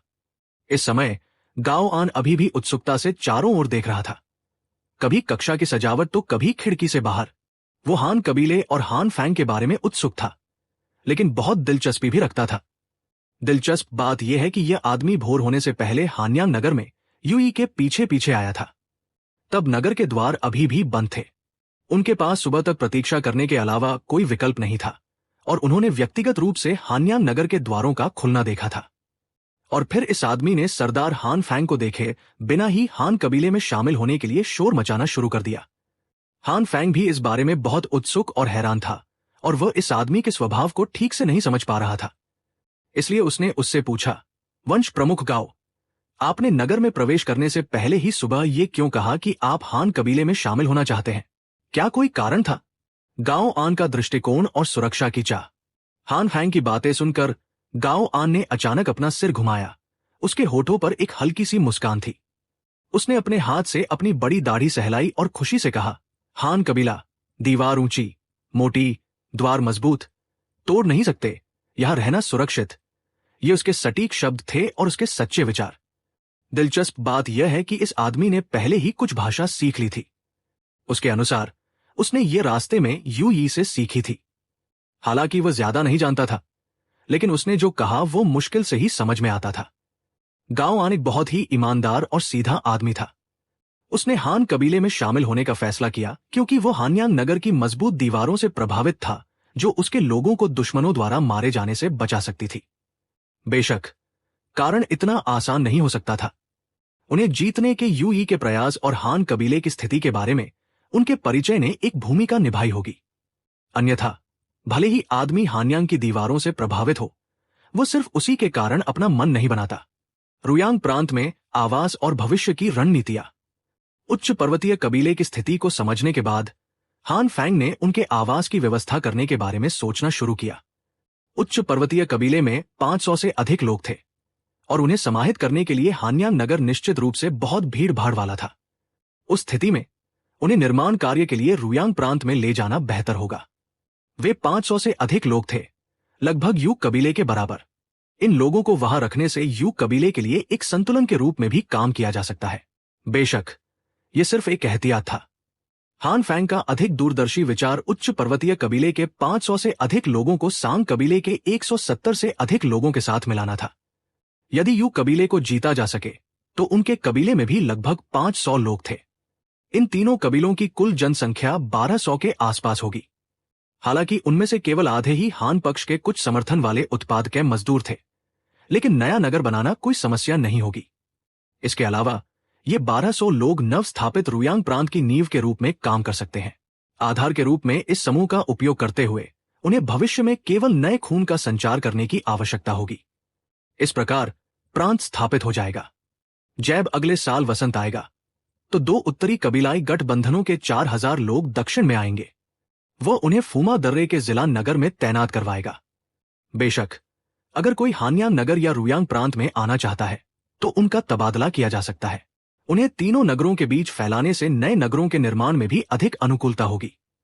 किसी भी स्थिति में नए नगरों को निश्चित रूप से पुराने नगर से मजबूत समर्थन की आवश्यकता होगी। सर्दियों की तैयारी और निर्माण कार्य। इस व्यवस्था के तय होने के बाद हान फैंग ने शू दा से गांव आन को रुयांग प्रांत में निर्माण स्थल दिखाने के लिए कहा। यदि उन्हें लगता है कि यह ठीक है तो वह उन सभी को सीधे वहीं बसने के लिए भेज देगा। जहां तक सर्दियों में जीवित रहने का सवाल है, वे पहले खोदी गई मिट्टी का उपयोग कच्ची मिट्टी के घर बनाने के लिए कर सकते हैं। कच्ची मिट्टी के घर बनाने में जल्दी होती है और उनके अंदर गर्म कंदराएं हो सकती है। घरों को आग से डर नहीं था, इसलिए सर्दियों से बचना कोई समस्या नहीं होगी। एक और बात यह थी कि इन चीजों को बनाना जल्दी होता था, लेकिन तोड़ना भी जल्दी होता था। वे पहले इस सर्दी को पार कर सकते थे और फिर अगले साल नए घरों में जा सकते थे। ये कोई बड़ी परेशानी नहीं होगी। नवगठित उच्च पर्वतीय कबीले के बसने के साथ हानयांग नगर में निर्माण परियोजनाएं मूल रूप से पूरी हो गई थी। एकमात्र परियोजना जो अभी भी निर्माणाधीन थी वह कार्यालय भवन थी और इसकी लकड़ी के ढांचे की संरचना अब पूरी हो चुकी थी। बस कुछ दरवाजे, खिड़कियां और दीवारें स्थापित करना बाकी था। और अब जब लुयांग प्रांत में सफेद कागज का उत्पादन बढ़ गया था तो खिड़कियों को ढकने के लिए इसका उपयोग करना कोई समस्या नहीं थी। यह सब हो जाने के बाद हान फैंग ने एक बार फिर यू यी को बुलाया, जो एक सप्ताह से आराम कर रहा था। यू यी, कैसा रहेगा अगर मैं इस बार तुम्हारे लिए नगर निर्माण का काम तय करूं? हान फैंग ने मुस्कुराते हुए कहा। उनकी आंखें सिकुड़ गई। हाँ, एक नगर बनाना? क्या सरदार उस नगर के बारे में बात कर रहे हैं जो अभी रुयांग प्रांत में बनाया जा रहा है? क्या शू दा पहले से ही उस जगह की निगरानी नहीं कर रहा है? मैं वहां किस लिए जाऊंगा? मेरे पास वहां करने के लिए कुछ नहीं होगा। यू यी ने हैरान होते हुए कहा। रुयांग प्रांत नहीं, बल्कि फमा दर्रा। मैं अगले साल दक्षिण आने वाले 4000 लोगों को ठहराने के लिए वहां एक जिला नगर स्थापित करने की योजना बना रहा हूं। हमें अभी से तैयारी करने की आवश्यकता है, अन्यथा अगले साल जब वे आएंगे तो उनके पास रहने के लिए कोई जगह नहीं होगी। अगर हम उनके खुद से बनाने का इंतजार करेंगे तो एक और साल बर्बाद हो जाएगा। हान फैंग ने समझाया। हो, मैं समझा, लेकिन मैं घर बनाने में बहुत अच्छा नहीं हूं। जब से मैं हान कबीले में शामिल हुआ हूं, मैं अपने भाई के साथ इधर उधर भाग रहा हूं। एक नगर बनाना, मैं इसमें अच्छा नहीं हूं। यूई ने अपनी असहायता दिखाने के लिए अपने हाथ फैलाते हुए कहा। हान फैंग ने उसकी ओर देखा और एक गहरी सांस ली। उसे पीट कर मार डालने का मन कर रहा था। यह स्पष्ट रूप से एक बहाना था। वो बस एक जगह नहीं रहना चाहता था। उसका क्या मतलब था? वो नगर बनाने में अच्छा नहीं था। भूल जाओ। चूंकि ये आदमी ये नहीं करना चाहता था, भले ही उसे मजबूर किया गया हो, उसमें कोई प्रेरणा नहीं होगी। नगर प्रमुख की तलाश। कुछ देर सोचने के बाद हान फैंग गहरी सोच में पड़ गए। उनके पास और कौन था जो नए नगर के निर्माण का प्रबंधन करने के लिए उपयुक्त था। दू शी लुयांग प्रांत की रक्षा कर रहे थे। इस व्यक्ति को नहीं हटाया जा सकता था। अन्यथा लुयांग प्रांत के लगभग 20,000 लोगों को नियंत्रित नहीं किया जा सकता था। दू शी को हान कबीले का एक अनुभवी व्यक्ति माना जाता था और वंश के नेता अभी भी उनका सम्मान करते थे। शू दा रुयांग प्रांत के निर्माण की देखरेख कर रहे थे। यद्यपि यह व्यक्ति थोड़ा लापरवाह था। वह पहले एक सरदार रह चुका था और अभी भी काफी चतुर था। उसके पास कार्यभार था, इसलिए उसे भी नहीं ले जाया जा सकता था। शर्शी या एक सक्षम व्यक्ति था और हान कबीले का एक अनुभवी व्यक्ति था। हान फैंग को उस पर बहुत भरोसा था, लेकिन वह सैन्य सेनापति था। जब कोई युद्ध नहीं होता था तो उसकी स्थिति सबसे ऊंची होती थी। अब जब शूदा पहले से ही रुयांग प्रांत में देखरेख कर रहा था, अगर उसका तबादला कर दिया गया तो सैनिकों का प्रबंधन करने वाला कोई नहीं होगा। शुएतु बहादुर था और उसकी वफादारी कोई समस्या नहीं थी। लेकिन अगर आप इस आदमी से शिकार पर लोगों का नेतृत्व करने या दुश्मन को मारने के लिए कहें तो वह ठीक था, लेकिन उसे निर्माण कार्य करने के लिए कहना भूल जाओ। जहां तक नए शामिल हुए वंश के नेताओं की बात है, वे सरदार रह चुके थे और पहले भी कबीलों का प्रबंधन कर चुके थे। लेकिन उनसे एक नया नगर बनवाने के लिए सबसे पहले उनके पास कोई अनुभव नहीं था। और दूसरी बात, हान फैंग को उन पर भरोसा नहीं था। यिंग रुइयर और खुमा दर्रे का निर्माण। जो व्यक्ति व्यक्तिगत रूप से एक नए नगर के निर्माण की अध्यक्षता करेगा, उसकी निश्चित रूप से इस नए नगर में उच्च प्रतिष्ठा होगी। आखिरकार वही थे जिन्होंने अपने घर बनाने के लिए सभी का नेतृत्व किया था। इसलिए उन्हें नगर का स्वामी यानी नए नगर का मुखिया बनाना बहुत उपयुक्त था। इसलिए इसे निर्माण कहना वास्तव में नगर के स्वामी को चुनने से अलग नहीं था। इससे हान फैंग को थोड़ी उदासी महसूस हुई। कुछ देर के लिए समझ नहीं आ रहा था कि किसका उपयोग किया जाए। सावधानीपूर्वक विचार करने के बाद हॉन फैंग को अंततः एक उम्मीदवार मिल गया, यिंग रुइयर। चील कबीला लंबे समय से हान कबीले के साथ था। उनकी प्रतिष्ठा पर्याप्त थी, इसलिए रोकथाम और प्रबंधन के साथ कोई समस्या नहीं थी। उनकी वफादारी भी स्वीकार्य थी। बस उनके द्वारा प्रदान किए गए विशाल चीलों को देखें, जो आगे पीछे संदेश भेजने के लिए थे। हान कबीले का सूचना संचार पूरी तरह से उन पर निर्भर था। अगर आपको उन पर भरोसा नहीं है, तो क्या आप उनका उपयोग करने की हिम्मत करेंगे? बस यह व्यक्ति नगर बनाने में अच्छा नहीं था, इसलिए उसे उसकी सहायता के लिए किसी को भेजना पड़ा। इसके बारे में सोचने के बाद हान फैंग ने अंततः फमा दर्रे के जिला नगर के निर्माण की अध्यक्षता करने और यिंग रुइयर की सहायता के लिए शीतू और डू एर को भेजने का फैसला किया। इस तरह किले को संभालने के लिए कोई होगा और निर्माण की अध्यक्षता करने के लिए कोई होगा। यह सच में एक अच्छा विचार था। उम्मीदवारों के तय होने के साथ अगला कदम फूमा दर्रे की विशिष्ट निर्माण परियोजना थी। मुख्य रूप से सैन्य उद्देश्य वाले नगर के रूप में इस जिला नगर का निर्माण स्वाभाविक रूप से अन्य नगरों की तरह साधारण नहीं हो सकता था। हान फैंग का विचार यह था, खुमा दर्रे घाटी का सबसे संकरा हिस्सा खोजे, फिर सड़क को अवरुद्ध करने और पूरी घाटी को सील करने के लिए नगर की दीवार बनाए। बेशक इतना ही काफी नहीं था। ऐसी लाभप्रद भौगोलिक स्थिति के साथ इसका उपयोग केवल रक्षा के लिए करना अफसोस की बात होगी। इसलिए हान फैंग बाहरी दीवार के पीछे एक और दीवार बनाना चाहते थे। 2 दीवारों का उपयोग करके घाटी में सबसे संकरे रास्ते के एक हिस्से को घेरना चाहते थे। ये एक दोहरी प्राचीर थी। ये एक छद्म नगर होता है। यह नाम ही दुश्मन को जाल में फंसाने का संकेत देता है। कल्पना कीजिए कि यदि केवल एक दीवार होती तो दुश्मन स्वाभाविक रूप से इसे तोड़ नहीं सकता था। हान फैंग को इस बारे में पूरा विश्वास था। लेकिन इसका क्या फायदा? यद्यपि दुश्मन हार गया था, लेकिन उसे खुद भारी नुकसान उठाना पड़ेगा और कोई लाभ नहीं मिलेगा। यह घाटे का सौदा था। लेकिन इस दोहरी प्राचीर के साथ यह अलग था। मान लीजिए दुश्मन हमला करने आया। खुमा दर्रा बाहरी दीवार को पूरी तरह से आरक्षित छोड़ सकता था। इतना ही नहीं, बल्कि वे उनका स्वागत करने के लिए नगर के द्वार भी खोल देंगे। सभी दुश्मनों को नगर की दीवार के अंदर आने देने के बाद पहली दीवार पर तैनात सैनिक द्वार बंद कर देंगे। इस तरह वे दुश्मन को प्राचीर में फंसा सकते थे और अगला कदम चूहे को बिल में पकड़ने जैसा होगा। बेशक इतने प्रयास और ऊर्जा के बाद उन सभी को मार डालना निरर्थक होगा। खूमा दर्रा पूरी तरह से एक रक्षात्मक मुद्रा बनाए रख सकता था। केवल रक्षा करना और हमला नहीं करना, दुश्मन की आपूर्ति खत्म होने का आराम से इंतजार करना। जब वे अपना सारा सूखा राशन खा चुके होंगे और सब भूखे मर रहे होंगे, तो हान कबीला नगर के द्वार खोलेगा और लूट का माल लेने अंदर जाएगा। हालांकि ये नरभक्षी बर्बर लोग सभी कंगाल थे। किसी भी धन पर कब्जा करना असंभव था, लेकिन उस समय वे स्वयं एक संसाधन थे। वे सीधे कैदियों को दास बना सकते थे। चाहे उन्हें खदानों में खुदाई के लिए भेजा जाए या भट्ठों पर ईंटें ढोने के लिए, वे सभी बहुत सस्ते श्रम संसाधन थे।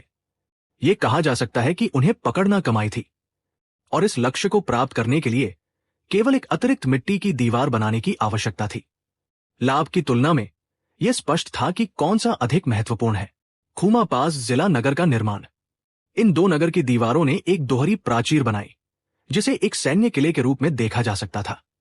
इसका उद्देश्य निवासियों के रहने के लिए नहीं था, इसलिए असली बस्ती अलग से बनानी पड़ी। खूमा दर्रे की स्थलाकृति एक लंबी और संकरी घाटी थी, जिसके दोनों ओर चट्टानें थी। घाटी के उत्तर में पहाड़ी घास का मैदान था, जहां उन्होंने नरभक्षियों पर घात लगाकर हमला किया था। हालांकि ये खुला था और मिट्टी अच्छी थी। दुर्भाग्य से यहां पानी का कोई स्रोत नहीं था, इसलिए इसे कृषि योग्य भूमि में नहीं बदला जा सकता था।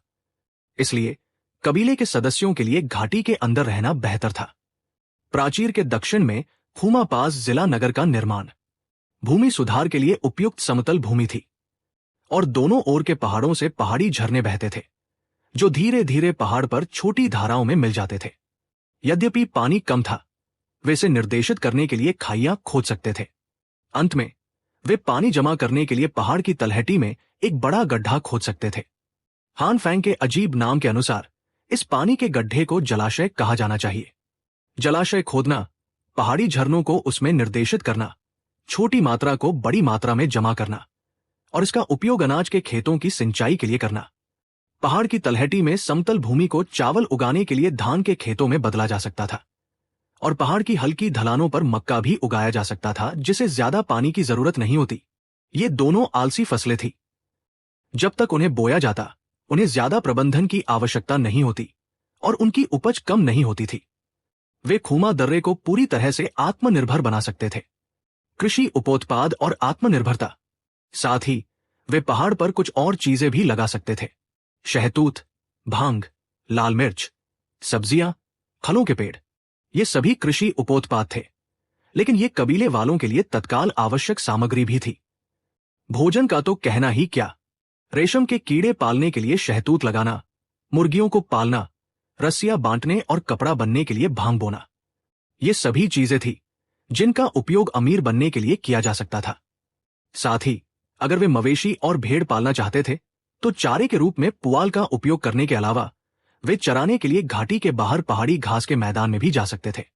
उस समय उत्पादित ऊन भी एक अच्छी आय होगी, और खाने के लिए मांस भी होगा।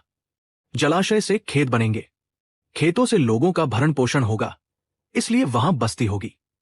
खूमा दर्रे का आवासीय क्षेत्र अभी भी एक नगर था, जो सैन्य प्राचीर से स्वतंत्र एक नगर था।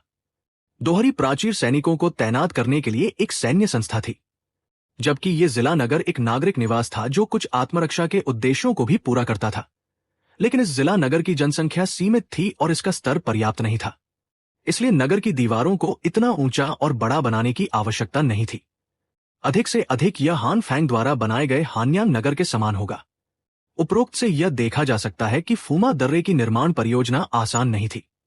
इसका पैमाना रुयांग प्रांत के बराबर नहीं था, लेकिन यह बहुत बोझिल था। 2 प्राचीरों की दीवारें, एक जिला नगर की दीवारें, पहाड़ों से पानी खींचने के लिए खाइयां खोदना, और फिर पहाड़ की तलहटी में तालाब खोदने के लिए दौड़ना। ओह नहीं, उसे जलाशय कहते हैं। संक्षेप में, करने को बहुत कुछ था, लेकिन बहुत अधिक चिंतित होने की आवश्यकता नहीं थी। वैसे भी निवासी अगले साल तक नहीं पहुंचेंगे। इस वर्ष पूरी की जाने वाली मुख्य परियोजना 2 प्राचीरों की दीवारें होनी चाहिए। इन दीवारों से पीछे की घाटी की सुरक्षा सुनिश्चित होगी। फिर पहाड़ पर जाकर जल स्रोत खोजना, छोटी धारा खोजना, और धारा को मोड़ने के लिए खाई खोदना था, जो अंततः पहाड़ की तलहटी में खोदे गए जलाशय में मिल जाएगी। जब तक ये पूरे हो जाएंगे, अगले साल की खेती में देरी नहीं होगी। पहले जमीन पर खेती करें, और फिर वे खाली मौसम में नए जिला नगर का निर्माण शुरू कर सकते हैं। निर्माण दल का गठन और कार्य वितरण। हान फैंग ने अनिच्छुक यूई को विदा किया। फिर मानचित्र पर सभी निर्माण योजनाओं और आरेखों के साथ साथ विभिन्न कार्यों के मानकों और आवश्यकताओं को चिन्हित किया। फिर उन्होंने यिंग रुइयर, डू एर और शी तू को इकट्ठा किया। मैं तुम्हें फूमा दर्रे का जिला नगर बनाने के लिए भेजने की योजना बना रहा हूं। तुम जा रहे हो या नहीं? हान फैंग ने सोधे उन तीनों से पूछा। जब तीनों ने खूमा दर्रे का नाम सुना तो वे पहले होन फैंग के मुंह से ये सुन चुके थे और वे ये भी जानते थे कि ये वही घाटी है जहां उन्होंने जंगली घोड़ों को पकड़ा था। ये पता चला कि सरदार की योजना यहां एक नगर बनाने की थी। लेकिन हालांकि वे तीनों थोड़े हैरान थे, उन्होंने हान फैंग की व्यवस्था के खिलाफ आवाज नहीं उठाई। अगर तुम नहीं बोलते हो तो मैं मान लूंगा कि तुम सहमत हो। तुम मुझसे अभी कुछ भी पूछ सकते हो। हान फैंग ने तीनों की ओर देखते हुए कहा, सरदार, हमने इस साल रुयांग प्रांत का निर्माण शुरू कर दिया है। अब हम एक और शुरू कर रहे हैं। क्या हान्यांग नगर एक ही समय में निर्माण की 2 लाइनों को संभाल सकता है? यिंग रुइयर ने कुछ देर सोचा और अपना सवाल उठाया, लेकिन यह भी एक सवाल था जो उसके रवैये को दर्शाता था। इस साल हम केवल नगर की दीवारें बना रहे हैं, पूर्ण पैमाने पर निर्माण शुरू नहीं कर रहे हैं, और हान्यांग नगर में निर्माण कार्य में केवल थोड़ी बहुत बढ़ीगिरी बची है। नगर में रखे गए 200 दासों के पास अब कोई काम नहीं है। हम नगर की दीवारों को बनाने के लिए इन लोगों को पूरी तरह से वहां स्थानांतरित कर सकते हैं। हम उन्हें हर दिन मुफ्त में खाना बर्बाद नहीं करने दे सकते, हान फैंग ने समझाया। ओह, फिर ठीक है, जब तक काम करने के लिए लोग हैं, मैं सरदार की बात मानूंगा।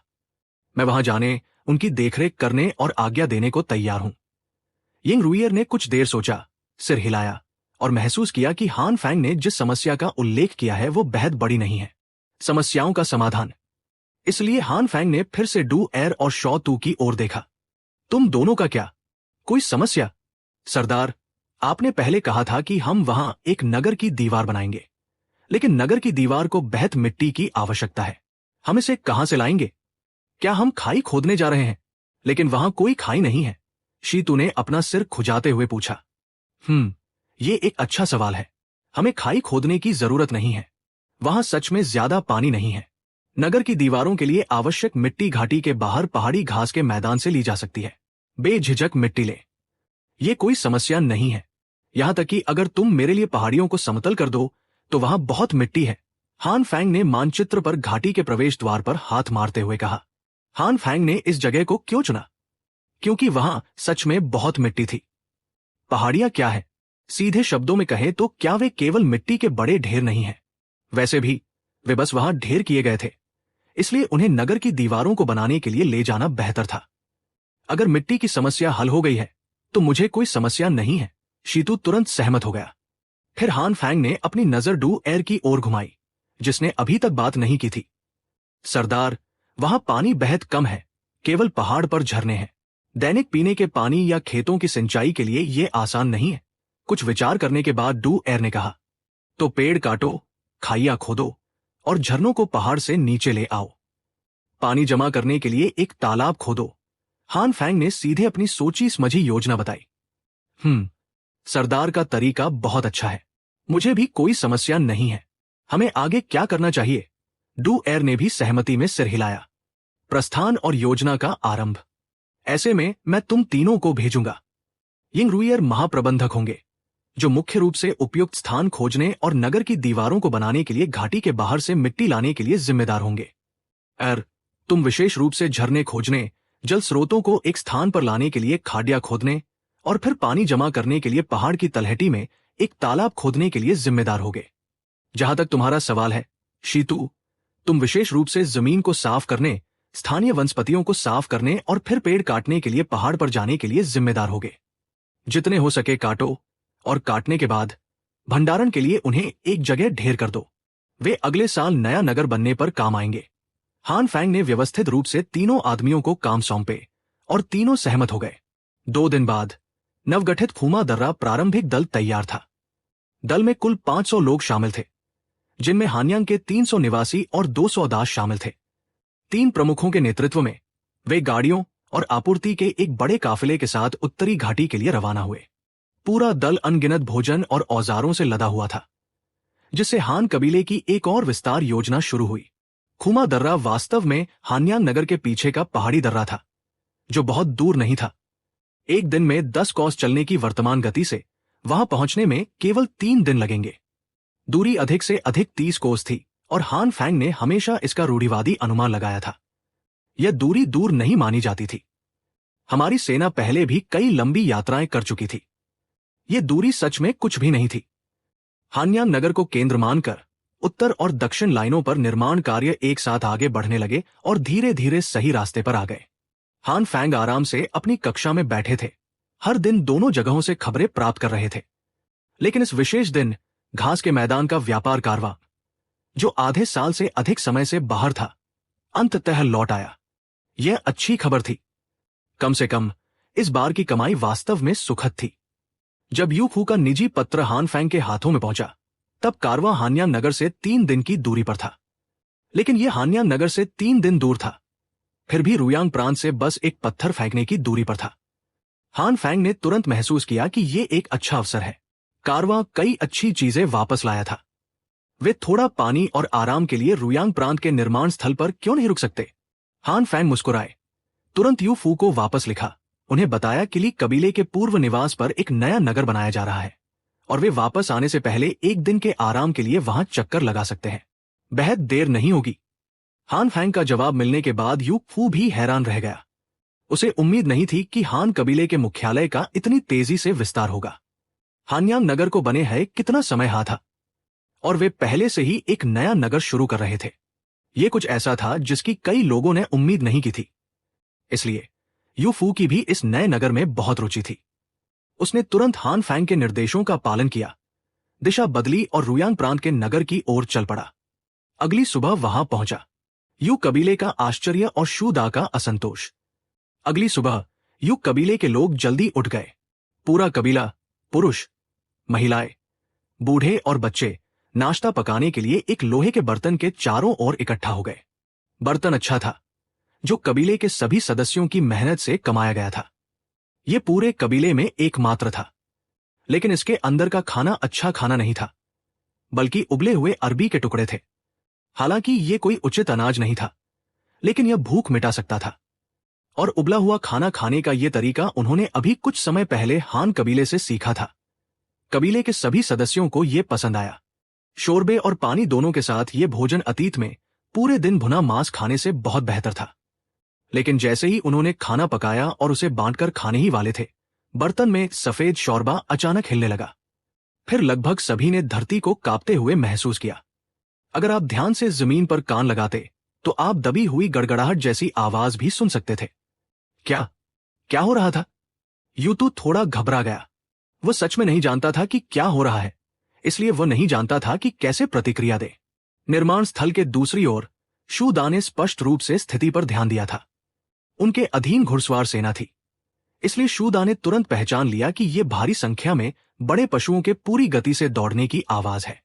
दक्षिण से आ रहे हैं और हाथ में इतने मवेशियों और घोड़ों के साथ यू फू के कारवां के अलावा और कौन लौट सकता है? सच कहूं तो शू दा के मन में इस यूफ के खिलाफ एक मजबूत पूर्वाग्रह था। वह एक उचित सैन्य सेनापति पूरे साल एके भी लड़ाई नहीं लड़ सका, लेकिन यह आदमी जो स्पष्ट रूप से भागता हा एक व्यापारी था, भारी घुड़सवार सेना की 2 टुकड़ियों के साथ हर जगह दिखावा कर रहा था। क्या यह क्रोध दिलाने वाला नहीं था? चाचा रेन भी इसे बर्दाश्त नहीं कर सकते थे।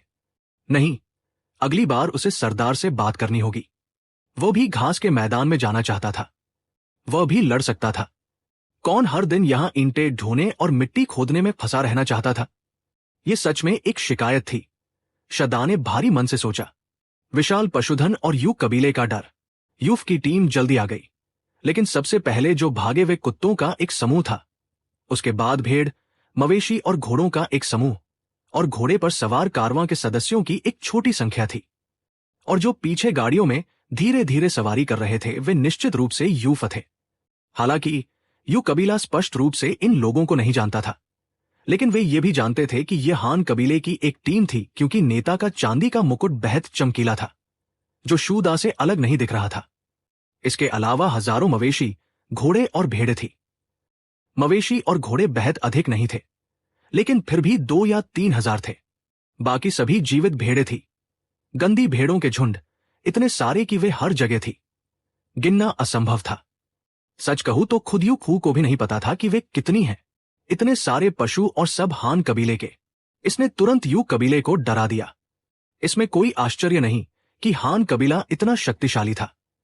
पूरा कबीला, पुरुष, महिलाएं, बूढ़े और जवान, सभी मिलकर उनके पशुओं जितने नहीं थे। शक्ति में इतनी असमानता के साथ तुलना करने के लिए क्या था? मवेशियों की मांग और शू दा का जवाब। इतने सारे मवेशियों को देखकर यूतू को सबसे पहले जमीन जोतने का ख्याल आया। उसने हान कबीले में चावल की कटाई और रोपन देखा था, इसलिए वो स्वाभाविक रूप से मवेशियों की भूमिका को जानता था। इसलिए वो वास्तव में कुछ बैल चाहता था। लेकिन जब उसने शू दा से ये अनुरोध किया तो शू दा ने अप्रसन्नता से मना कर दिया। एक सरदार होते हुए आपके मन में ऐसा विचार कैसे आ सकता है? यद्यपि यहां कई मवेशी हैं, हमारे हान कबीले के पास भी उनकी कमी है। कितनी नई खेती योग्य भूमि मवेशियों द्वारा जोते जाने की प्रतीक्षा कर रही है। हमारे पास आपके साथ विनिमय करने के लिए अतिरिक्त कहां से होगा? लेकिन यह असंभव नहीं है, शू दा ने हंसते हुए कहा। क्या तरीका है? यूतू ने उत्सुकता से पूछा। बेशक, हान कबीले में शामिल होना है। जब तक आप हमारे हान कबीले में शामिल होते हैं, सरदार निश्चित रूप से विभिन्न स्थानों पर मवेशी वितरित करेंगे। उस समय आपको पूछना भी नहीं पड़ेगा। क्या मजाक है? क्या आपको लगता है कि आप इसे मांगकर प्राप्त कर सकते हैं? इसके बारे में सोचे भी मत, शू दा ने यूतू को ईमानदारी से समझाया। यूतू ने मन ही मन कोसा धिक्कार है। अंत में यह अभी भी हान कबीले में शामिल होने के बारे में था। लेकिन अगर वह शामिल नहीं हुआ तो ऐसा लग रहा था कि उसके अपने लोग बेकाबू होने वाले हैं। कबीले वालों को किसी और चीज की परवाह नहीं थी। जो भी उनकी रक्षा कर सकता था, जो कोई भी उन्हें भरपेट खाना खिला सकता था, वे उसका अनुसरण करना चाहते थे। यदि वे अपना पेट भी नहीं भर सकते तो किसे परवाह है कि सरदार ने क्या किया? इस समय ऐसी ही स्थिति उत्पन्न हो रही थी। यू कबीले के कई बच्चे मेमनों को पकड़े हुए थे और जाने नहीं दे रहे थे। लगातार चिल्ला रहे थे कि वे मांस खाना और कपड़े पहनना चाहते हैं। ये खाल उतारने और मांस खाने की पूरी प्रक्रिया थी। कई लोगों के सामने 1 दर्जन खूंखार चरवाहे कुत्ते थे। जिन मेमनों को वे चरा रहे थे उन्हें छीना जाता देख वे तुरंत बच्चों को काटकर मार डालना चाहते थे और मेमनों को वापस छीनना चाहते थे। हालांकि खूंखार कुत्तों के इस समूह के सामने लंबे भाले लिए योद्धाओं की एक पंक्ति थी, जो मुख्य रूप से बच्चों की रक्षा के लिए थी। लेकिन बच्चों को भी माफ किया जा सकता था। यू कबीला अरबी बोता था, जो एक उच्च उपज वाली फसल थी, इसलिए कबीले के सभी सदस्य भोजन के लिए इस पर निर्भर थे। वे इसे खाकर उल्टी करने वाले थे। खाना कितना भी स्वादिष्ट क्यों न हो, हर दिन केवल यही खाना असहनीय था। बेशक मांस भी था। हर दिन वे नदी से कुछ मछलियों का शिकार करते थे या शिकार दल शिकार पर जाता था। लेकिन यह अज्ञात था कि क्या यह हान कबीले के पास होने के कारण था। लेकिन आसपास जंगली जानवर बेहद कम थे। ऐसा लग रहा था कि वे भी हान कबीले की खोज से डरते होंगे। इसलिए यू कबीले के पास अधिक मांस नहीं था। भले ही वे शिकार पकड़ लें, लेकिन लगभग 500 लोगों में बांटने के लिए यह पर्याप्त नहीं था। सर्दियों का डर और जीवित रहने की वृत्ति, यही कारण है कि उनके सामने का दृश्य एक बच्चे के मेमने को पकड़े हुए और ये कहने के साथ हुआ कि वो मांस खाना चाहता है और कपड़े पहनना चाहता है। कई बच्चे बिना कपड़ों के नंगे थे, लेकिन पहले से पतझड़ था और मौसम दिन ब दिन खराब होता जा रहा था। हाल ही में तेज हवा चलने लगी थी, लेकिन इन बच्चों के पास अभी भी जानवरों की खाल का एक भी टुकड़ा नहीं था। यदि यह अपर्याप्त मांस भंडार के साथ जारी रहा तो वे उच्च ऊर्जा प्राप्त नहीं कर सकते थे, और गर्मी के लिए जानवरों की खाल के बिना यह लगभग तय था कि वे इस सर्दी में जीवित नहीं रहेंगे। लेकिन ये बच्चे बेवकूफ भी नहीं थे, या यूं कहें इसे जीवित रहने की वृत्ति कहा जाता था। वे जीना चाहते थे, बस इस तरह मरना नहीं चाहते थे। इसलिए उन्होंने हान कबीले की भेड़ें पकड़ी, मटन खाना चाहते थे और भेड़ की खाल के कपड़े पहनना चाहते थे। वे जीना चाहते थे, बस इतना ही। लेकिन यह गतिरोध हमेशा नहीं चल सकता था। किसी को आगे आना था। इस समय खू, जो दल के बीच में था, अंततः चलकर आया। शू दा को टिन का मुकुट पहने देख यू खू तुरंत मुस्कुरा दिया। उसे किसी परिचित को देखने की उम्मीद नहीं थी। आधा साल हो गया था और उसे लगा कि चीजें बदल गई हैं। यू फू अपने घोड़े की सवारी करते हुए शू दा के पास गया, फिर उतर गया। उसका अभिवादन करना चाहता था, लेकिन शू दा ने उसे नजरअंदाज कर दिया। उसकी नजरें उन बच्चों पर टिकी थी मानो उन्होंने कुछ गलत किया हो। यू खू का हस्तक्षेप। शू दा, क्या बात है? स्थिति क्या है? वे लोग कौन हैं? क्या हमारे सरदार ने उन्हें अभी शरण दी है? यू फू ने भी सामने की स्थिति को देखते हुए पूछा। शू दा मूल रूप से क्रोधित था और इस व्यक्ति यू फू से बात करने का तिरस्कार करता था। लेकिन चूंकि दूसरे पक्ष पहले उसका अभिवादन किया था, अगर उसने उसे नजरअंदाज किया तो ये अनिवार्य रूप से क्षुद्र लगेगा। इसलिए उसने कहा, वे यू कबीले के लोग हैं। वे अब हमारे नए नगर के पड़ोसी हैं और हमारे लिए काम करने वाले मजदूर भी हैं। सरदार चाहते थे कि वे शामिल हों, लेकिन उनका सरदार अनिच्छुक रहा है। शू दा ने यू खू की ओर देखे बिना भावहीन होकर कहा, हे, मैं सोच रहा था कि ये क्या था। तो ऐसा है, मुझे देखो, यू खू ने कहा और आगे बढ़ गया। शू दा को अपनी जगह पर दांत पीसते हुए छोड़ दिया। कुछ दूरी पर यू खू ने पहले जोर से सीटी बजाई। जो चरवाहे कुत्ते उनका सामना कर रहे थे, वे तुरंत पूंछ हिलाते हुए फके पैरों तक दौड़ पड़े। फिर उसने देखा कि यह आदमी अपनी कमर पर बंधे चमड़े के थैले से किसी अज्ञात मांस से बने सूखे मांस की एक मुट्ठी निकालता है और अपने पीछे फेंकता है। 1 दर्जन चरवाहे कुत्ते तुरंत उमड़ पड़े, सूखे मांस के लिए आपस में लड़ने लगे। बच्चों के लिए खूंखार कुत्तों के खतरे के बिना जो वयस्क सामने से रोक रहे थे, उन्हें भी राहत मिली। लेकिन टिन का मुकुट पहने शू दा जैसे व्यक्ति को देखकर उन्हें अपने दिलों में एक अवर्णनीय घबराहट महसूस हुई। यह आदमी क्या करने जा रहा था? वह चिल्लाकर इसके लिए हमारे बच्चों को तो नहीं मार डालेगा, है ना? यूफ मुस्कुराता हुआ बच्चे के पास गया। बच्चे का गंदा चेहरा अभी भी आंसुओं की 2 रेखाओं से सना हुआ था। उसकी छोटी पतली बाहें मेमने की गर्दन के चारों ओर कसकर लिपटी हुई और वह किसी भी तरह जाने नहीं दे रहा था। वो मेमने का गला घूंटकर मारने ही वाला था।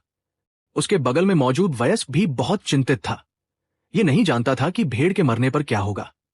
यह आदमी यूखू बच्चे के सामने उकड़ बैठ गया, कुछ नहीं बोला और एक बार फिर मुट्ठी भर सूखा मांस निकाला। उसने पहले 2 टुकड़े अपने मुंह में ठूंसे, अपने होंठ चटकाए और बच्चे के सामने लगातार चबाया, जिससे सामने वाला बच्चा लालच से लगभग रो पड़ा। फिर इस आदमी ने मुस्कुराते हुए बच्चे के मुंह में सूखा मांस ठूंस दिया। जब बच्चे ने चखा कि यह मांस है और नमकीन भी है, तो वह तुरंत इसे बड़े बड़े निवालों में चबाने लगा। यूफू को मूर्खतापूर्ण मुस्कान के साथ देखने लगा। लेकिन जब यूफू ने मेमना मांगने का इशारा किया, तो ये छोटा बच्चा पीछे हटने लगा। मेमने की गर्दन को पकड़कर लगातार भाषा में 2 शब्द दोहराने लगा, मांस खाओ, कपड़े पहनो। यूफू उस पर मुस्कुराया, मेमने की ओर इशारा किया और उससे पूछा, तुम चाहते हो कि यह भेड़ उसका मांस खाए और उसकी खाल का उपयोग कपड़े बनाने के लिए करे? बच्चे ने जल्दी से सिर हिलाया, कोई कपड़े नहीं, तेज हवा, ठंड, मर जाएंगे। लेकिन ये हमारी भेड़ है, मैं इसे तुम्हें ऐसे ही नहीं दे सकता। तुम इसके बदले में क्या दोगे? यूखू ने फिर पूछा। इस बार हो सकता है बच्चे को बहुत अच्छी तरह समझ में न आया हो। वो काफी देर तक स्तब्ध रहा, अभी भी कुछ नहीं कह रहा था और अंत में एक शब्द के साथ बाहर आया, कुछ नहीं। ये सुनकर यूखू हंस पड़ा। तो अगर तुम्हारे पास मेरे साथ व्यापार करने के लिए कुछ नहीं है, तो मैं इसे तुम्हें नहीं दे सकता। तुम हमारे कबीले से नहीं हो। यदि तुम हमारे कबीले से होते तो मैं तुम्हें कपड़े का एक जोड़ा दे देता। तुम वहां वो बड़ी गाड़ी देखते हो, ये रोएनदार खाल से भरी है। तुम जितने चाहो उतने फर हमारे पास है और उनमें से हर एक इस भेड़ से बड़ा है। इस भेड़ को पकड़कर रखने का क्या फायदा?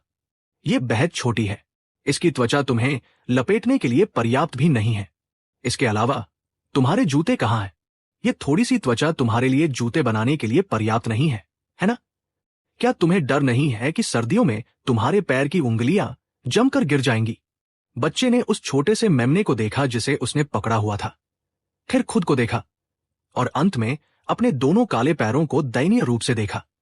फिर उसने दयनीय दृष्टि से अपने आसपास के वयस्कों को देखा। उसके माता पिता ने सिर झुका लिया। जानवरों की खाल इतनी दुर्लभ थी, उन्हें अपने बच्चे के लिए जानवरों की खाल का एक जोड़ा कहां मिल सकता था? वास्तव में इस बच्चे के पास पहले कपड़े थे, लेकिन उसकी मां ने एक और बच्चे को जन्म दिया और सोचा कि वो काफी बड़ा है, इसलिए उसने उसकी जानवरों की खाल ले ली। लेकिन यह बच्चा अधिक से अधिक 6 या 7 साल का था। जानवरों की खाल के बिना वो बस मरने का इंतजार कर रहा था। मां, मैं कपड़े पहनना चाहता हूं, मैं जीना चाहता हूं। चलो हान कबीले में चलते हैं, मुझे कपड़े चाहिए, मैं जीना चाहता हूं। मां का दर्द और हताशा, ये दिल को झकझोर देने वाला कितना सरल अनुरोध था। फिर भी यू कबीले के लिए इतना सरल अनुरोध भी पूरा करना मुश्किल था और इस दुनिया में यू जैसे कितने कबीले थे। यू कबीला कम से कम भोजन की अपनी आवश्यकता को पूरा कर सकता था। यह संभावना थी कि अन्य जंगली कबीलों की स्थिति और भी खराब थी। बच्चे की मां पीड़ा में थी, लेकिन वह यू कबीले की सदस्य थी। उसके अपने सरदार ने कुछ नहीं कहा था, तो क्या वो अपने बच्चे को लेने और अपने दम पर हान कबीले में शामिल होने का निर्णय ले सकती थी? जिस महीने से वे हान कबीले के लोगों के संपर्क में थे, क्या वे वास्तव में उनके जीवन से ईर्ष्या नहीं करते थे? हान कबीले के लोगों को हर दिन सफेद चावल और सब्जियां खाते हुए देखकर क्या वे वास्तव में कभी लालची नहीं हुए थे? जब वे चलते थे तो उनके नंगे पैरों में पत्थर चुभते थे। क्या वे वास्तव में हान कबीले के लोगों के पैरों में जूतों से ईर्ष्या नहीं करते थे? ये कैसे संभव हो सकता था? कहावत है कि नंगे पैर वाले जूते पहनने वालों से नहीं डरते, लेकिन कहावत का एक और हिस्सा है जो दर्ज नहीं है। नंगे पैर वाले भी जूते पहनना चाहते हैं, उनके पास साधन नहीं थे, अन्यथा वे नंगे पैर नहीं होते। बच्चे की मां ने अपना सिर घुमाकर अपने सरदार यूतू को देखा, जो अभी भी जानवरों के झुंड को अवाक होकर घूर रहा था। फिर उसने हान कबीले के विशाल झुंड को देखा और अंत में अपने घुटने पर बैठे बच्चे को देखा। वो उसके दिल का टुकड़ा था, जिसे उसने 10 महीने तक पाला था और अपनी जान जोखिम में डालकर उसे जन्म दिया था। पतझड़ की हवा में उसका छोटा सा शरीर कांप उठा। उसकी आंखें आंसुओं और बेबसी से भरी थी। दुनिया में उसकी बस एक ही साधारण सी गुजारिश थी, वह जीना चाहता था। आंसुओं ने महिला की आंखों को धुंधला कर दिया, जिससे उसने जो कुछ भी देखा वो धुंधला हो गया। यहां तक कि जानवरों में भी मृत्यु से पहले अपने बच्चों को सौंपने का मातृ प्रेम होता है। बुद्धि प्राप्त कर चुके मनुष्यों के लिए यह और भी अधिक था।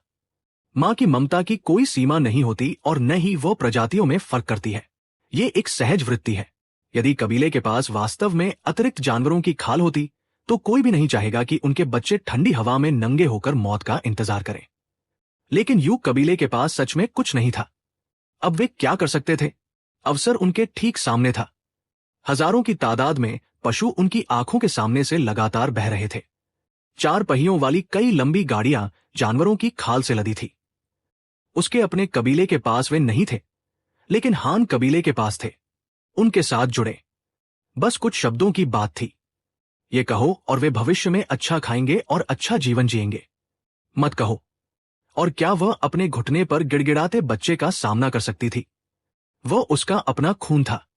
उसे उससे ज्यादा कौन प्यार कर सकता था? कठोर निर्णय और अलगाव। हम इस बच्चे को आपके कबीले में शामिल होने देते हैं। जहां तक सरदार की बात है, हम उससे निपट लेंगे। आप इसे ले जाइए। बच्चे की मां ने अचानक अपना मन बना लिया। उसके आंसू बह निकले जब उसने बच्चे को बेरहमी से यूं खूह की ओर धकेला, फिर अपना सिर दूसरी तरफ घुमा लिया। वह जानती थी कि अगर बच्चा उसके साथ रहा तो उसके पास पहनने के लिए कपड़े नहीं होंगे। ऐसे में उसे हान कबीले को सौंप देना ही बेहतर था। यद्यपि वह उसे फिर कभी न देख पाए, कम से कम बच्चा जीवित तो रह सकता था। बच्चा अपनी मां के धक्के से लड़खड़ा गया और मेमने के साथ जमीन पर गिर पड़ा। अपनी ही मां के शब्द सुनकर वो तुरंत फूट फूट कर रोने लगा। उसे अब मेमना नहीं चाहिए था और इसके बजाय अपनी मां का पैर पकड़कर विलाप करने लगा। मां, मुझे अब कपड़े नहीं चाहिए। मैं आपके साथ रहूंगा। मां, मैं नहीं जा रहा हूं। जाओ, तुम उनके साथ रह सकते हो। उनके पास सब कुछ है। जाओ। बेच्चा फूट फूट कर रोया। अपनी मां को छोड़ने का दर्द सहन नहीं कर पा रहा था और उसकी मां उसे बार बार दूर धकेलती रही। हर बार जब वह उसे धक्का देती, बच्चा रोता, उठता और वापस दौड़ कर आता। मां और बेटे आगे पीछे होते रहे और अंत में वे अलग होना सहन नहीं कर सके। एक दूसरे को गले लगाकर रोने लगे। यूतू का आत्मनिरीक्षण और समर्पण। मेमनों को पकड़े हुए अन्य बच्चे और वयस्क भी प्रभावित होते दिख रहे थे। उन सभी ने अपने मेमने छोड़ दिए और अपने माता पिता के पैरों से लिपट गए, चुपके से आंसू पोंछते हुए। दिल दहला देने वाली चीखों ने अंततः सभी का ध्यान आकर्षित किया। यूतू, जो झुंड को खाली आंखों से घूर रहा था, भी होश में आ गया। उसने बिना कुछ कहे इस दृश्य को चुपचाप देखा। सुनहरे मुर्केट वाले उस युवक की छवि उसके मन में फिर से उभर आई। उस आदमी ने उससे जो शब्द कहे थे, वे ऐसे लग रहे थे मानो अभी बोले गए हों, उसके कानों में गूंज रहे हों। आप भी एक वंश के नेता हैं, एक कबीले के सरदार हैं। यदि आप अपने लोगों के जीवन को बेहतर बना सकते हैं, लेकिन आप ऐसा नहीं करते हैं, तो क्या आप अभी भी सरदार बनने के योग्य हैं? क्या आप अपने ही लोगों का सामना कर सकते हैं? ओह, काफी देर बाद यूतू को कुछ समझ आ गया। उसने एक लंबी सांस छोड़ी और उसके कंधे शक्तिहीन होकर झुक गए। जिस चीज को वो इतने लंबे समय से पकड़े है था, वो अब ऐसी चीज लग रही थी जिसे वो और सहन नहीं कर सकता था। आज जो हुआ, उसके बाद यदि वह अभी भी हान कबीले में शामिल होने के लिए सहमत नहीं हुआ, तो कोई भी किसी भी समय उसकी पीठ पीछे फावड़ा उठा सकता है, उसका सिर काट सकता है और फिर हान कबीले के शिविर में बेशर्मी से खड़ा हो सकता है। या वे छोटे बच्चे जिनके पास कपड़े नहीं हैं, ये मत देखो कि वे कितने छोटे हैं, वे आधी रात में किसी पत्थर से उसका सिर फोड़ सकते हैं। यूं कबीला विद्रोह के कगार पर था। हालांकि इस समय सैनिकों द्वारा अपने अधिकारियों को पीठ में मारने की कोई बात नहीं थी, लेकिन फिर भी पीठ में छुरा घोंपा जाता था। तुम हमें हान कबीले में शामिल होने से रोकने वाले कौन हो? तुम हमें अच्छा जीवन जीने से रोकने वाले कौन हो? अगर हम तुम्हें नहीं मारेंगे तो हम किसे मारेंगे? मुझे परवाह नहीं है कि तुम सरदार हो, मैं नहीं हूं। जो कोई भी हान कबीले शामिल होने के हमारे रास्ते में खड़ा होगा, वह हमारा दुश्मन होगा। यह भावना यूं कबीले के बीच चुपचाप फैल गई थी। शायद हर कोई ऐसा नहीं सोचता था, लेकिन ऐसे दर्जनों लोग हमेशा होते थे। लेकिन यूतू ये जोखिम नहीं उठा सकता था, क्योंकि एक व्यक्ति भी ऐसा कर सकता था कि वह कल का सूरज न देख पाए। अपने सभी लोगों की नजरों के बीच वह मां और बेटे और यू खू के पास गया। बच्चे की सूजी हुई आंखें गुस्से और उदासी से भरी थी, जिससे वह सचमुच डर गया। यह बच्चा वास्तव में उसे मारना चाहता था। यूतू ने ऐसा नाटक किया जैसे उसने कुछ नहीं देखा, फिर यू खू की ओर देखा। उसके भाव सीधे हो गए और उसने तुरंत बहुत धार्मिकता के साथ कहा, मैं उनका सरदार है। मैं अपने सभी लोगों को हान कबीले में शामिल होने के लिए नेतृत्व करने को तैयार हूं। कृपया इन बच्चों को कुछ कपड़े दें।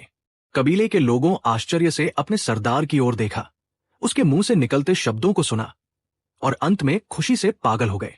अब से वे भी हान कबीले के लोग थे। यूकू अपनी दाढ़ी सहला रहा था और मुस्कुरा रहा था, शांत और संयमित था।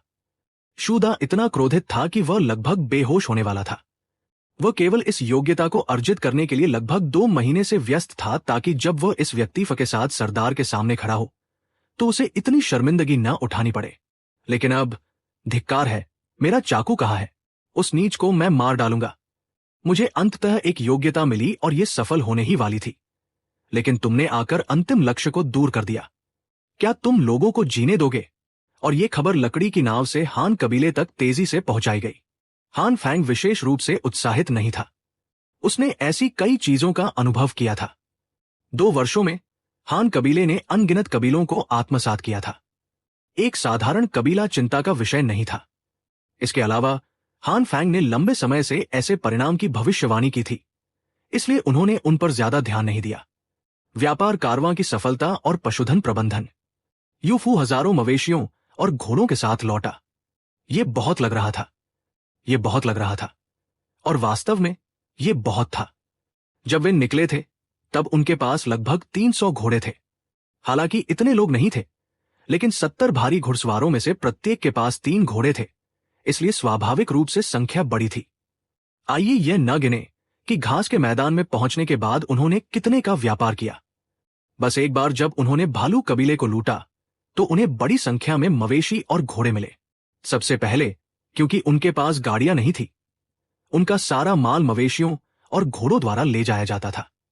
इस तरह आवश्यक मवेशियों और घोड़ों की संख्या एक बड़ी संख्या थी। हान कबीला एक गाड़ी में इतना माल लाद सकता था जिसे ले जाने में उन्हें 10 मवेशी और घोड़े लग सकते थे। इसके अलावा भालू कबीले ने रास्ते में घास के मैदान के विभिन्न कबीलों के साथ मवेशियों और घोड़ों का व्यापार किया था, इसलिए संख्या और भी अधिक थी। एक और जत्था हिम भेड़िया कबीले से आया था। व्यापार कारवां पर 500 घुड़सवारों ने हमला किया। हान कबीले ने पहली मुठभेड़ में 100 से अधिक लोगों को मार डाला और लगभग 300 घोड़ों पर कब्जा कर लिया। आप जानते हैं, उनमें से अधिकांश के पास प्रति व्यक्ति 2 या 3 घोड़े भी थे। हालांकि उन्होंने उसके बाद लड़ना जारी नहीं रखा। जिस दिन दल ने उन्हें पकड़ा, उन्होंने उनसे सैकड़ों बढ़िया घोड़े ऐंठ लिए। इस तरह कमाई बहुत बड़ी थी। 2 लड़ाइयों से हान कबीले को अनगिनत लाभ है। बेशक ये सभी जीवित चीजें, पकड़ी गई मृत चीजों की गिनती भी स्वाभाविक रूप से कैरनी पड़ी, विशेष रूप से भालू कबीले से पकड़े गए समुद्री नमक की बड़ी मात्रा। हान कबीले द्वारा लाए गए माल के अलावा ये 2 कबीलों के संसाधनों को इकट्ठा करने के बराबर था। व्यापार किए गए मवेशी सभी एक जगह इकट्ठे किए गए थे, इसलिए झुंड का आकार स्वाभाविक रूप से बड़ा था। बड़ी संख्या में पशुओं ने स्वाभाविक रूप से हान कबीले की ताकत का विस्तार किया, लेकिन उन्हें पालना भी एक समस्या बन गया। पहला था पैमाना। हान कबीले के पास कुल मिलाकर हजारों घोड़े थे और अब उन्हें एक जगह पालना मुश्किल था क्योंकि कोई चारा नहीं था। मवेशियों और भेड़ों के विपरीत, मवेशी, भेड़, गधे और ऊंटनुमा जानवर मोटे चारे को सहन करने में अधिक सक्षम थे, जिसका अर्थ था कि उन्हें पालना आसान था। जब तक खाने के लिए कुछ होता, वे नखरे नहीं करते थे। विशेष रूप से मकई के डंठल जैसी चीजें, हालांकि मूल्यवान नहीं थी, मवेशी और भेड़ें उन्हें खाना पसंद करती थी। लेकिन अगर आप घोड़े के सामने यही चीज रखते हैं, तो वो शायद इसे देखने की जहमत भी न उठाए। वे बढ़िया चारा खाना चाहते थे। बढ़िया चारा क्या था? अच्छी गुणवत्ता वाली घास। भले ही ये पुआल हो, इसे गेहूं या जौ का पुआल होना चाहिए। चावल का पुआल भी काम कर सकता है। इसके अलावा कसरत की मात्रा के अनुसार अच्छे घोड़े पालने के लिए कुछ मौसमी फलों और सब्जियों या उच्च ऊर्जा वाले खाद्य पदार्थों के पूरक के लिए यह सबसे अच्छा था।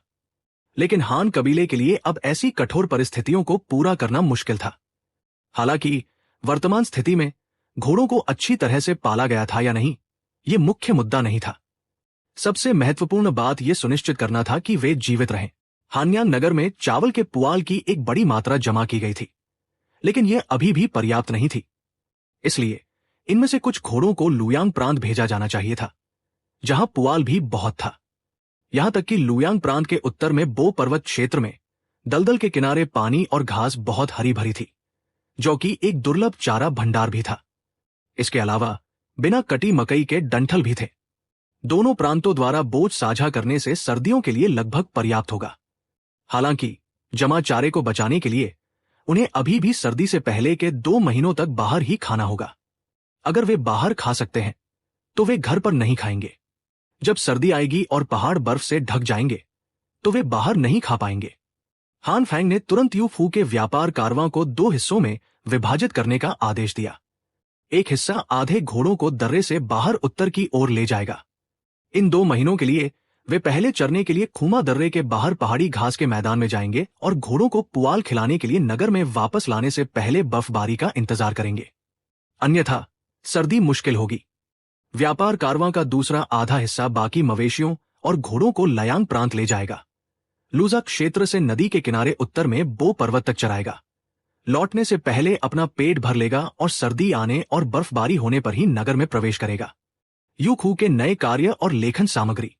पशुओं के शीतकालीन प्रबंधन की व्यवस्था करने के बाद हान फैंग ने यू फू को बुलाया और उसे रास्ते में अपने अनुभव, घास के मैदान के रीति रिवाज और भूगोल और हान कबीले के व्यापार कारवां के प्रति विभिन्न कबीलों के रवैये को बताने के लिए कहा, ताकि हान फैंग घास के मैदान के लिए भविष्य की रणनीतिक नीति तैयार कर सके।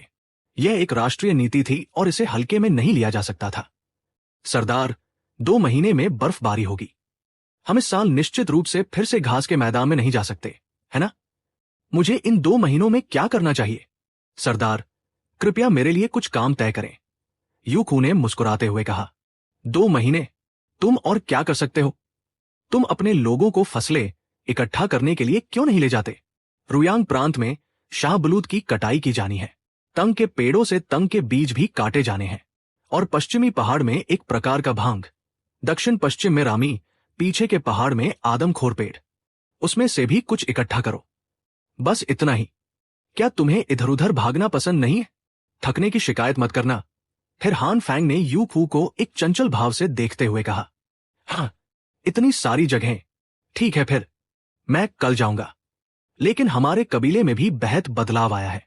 मैं केवल आधे साल के लिए बाहर गया हूं और बहुत सी नई चीजें सामने आई हैं, यू फू ने कहा। फिर अचानक अपने शरीर से कुछ पत्र निकाले।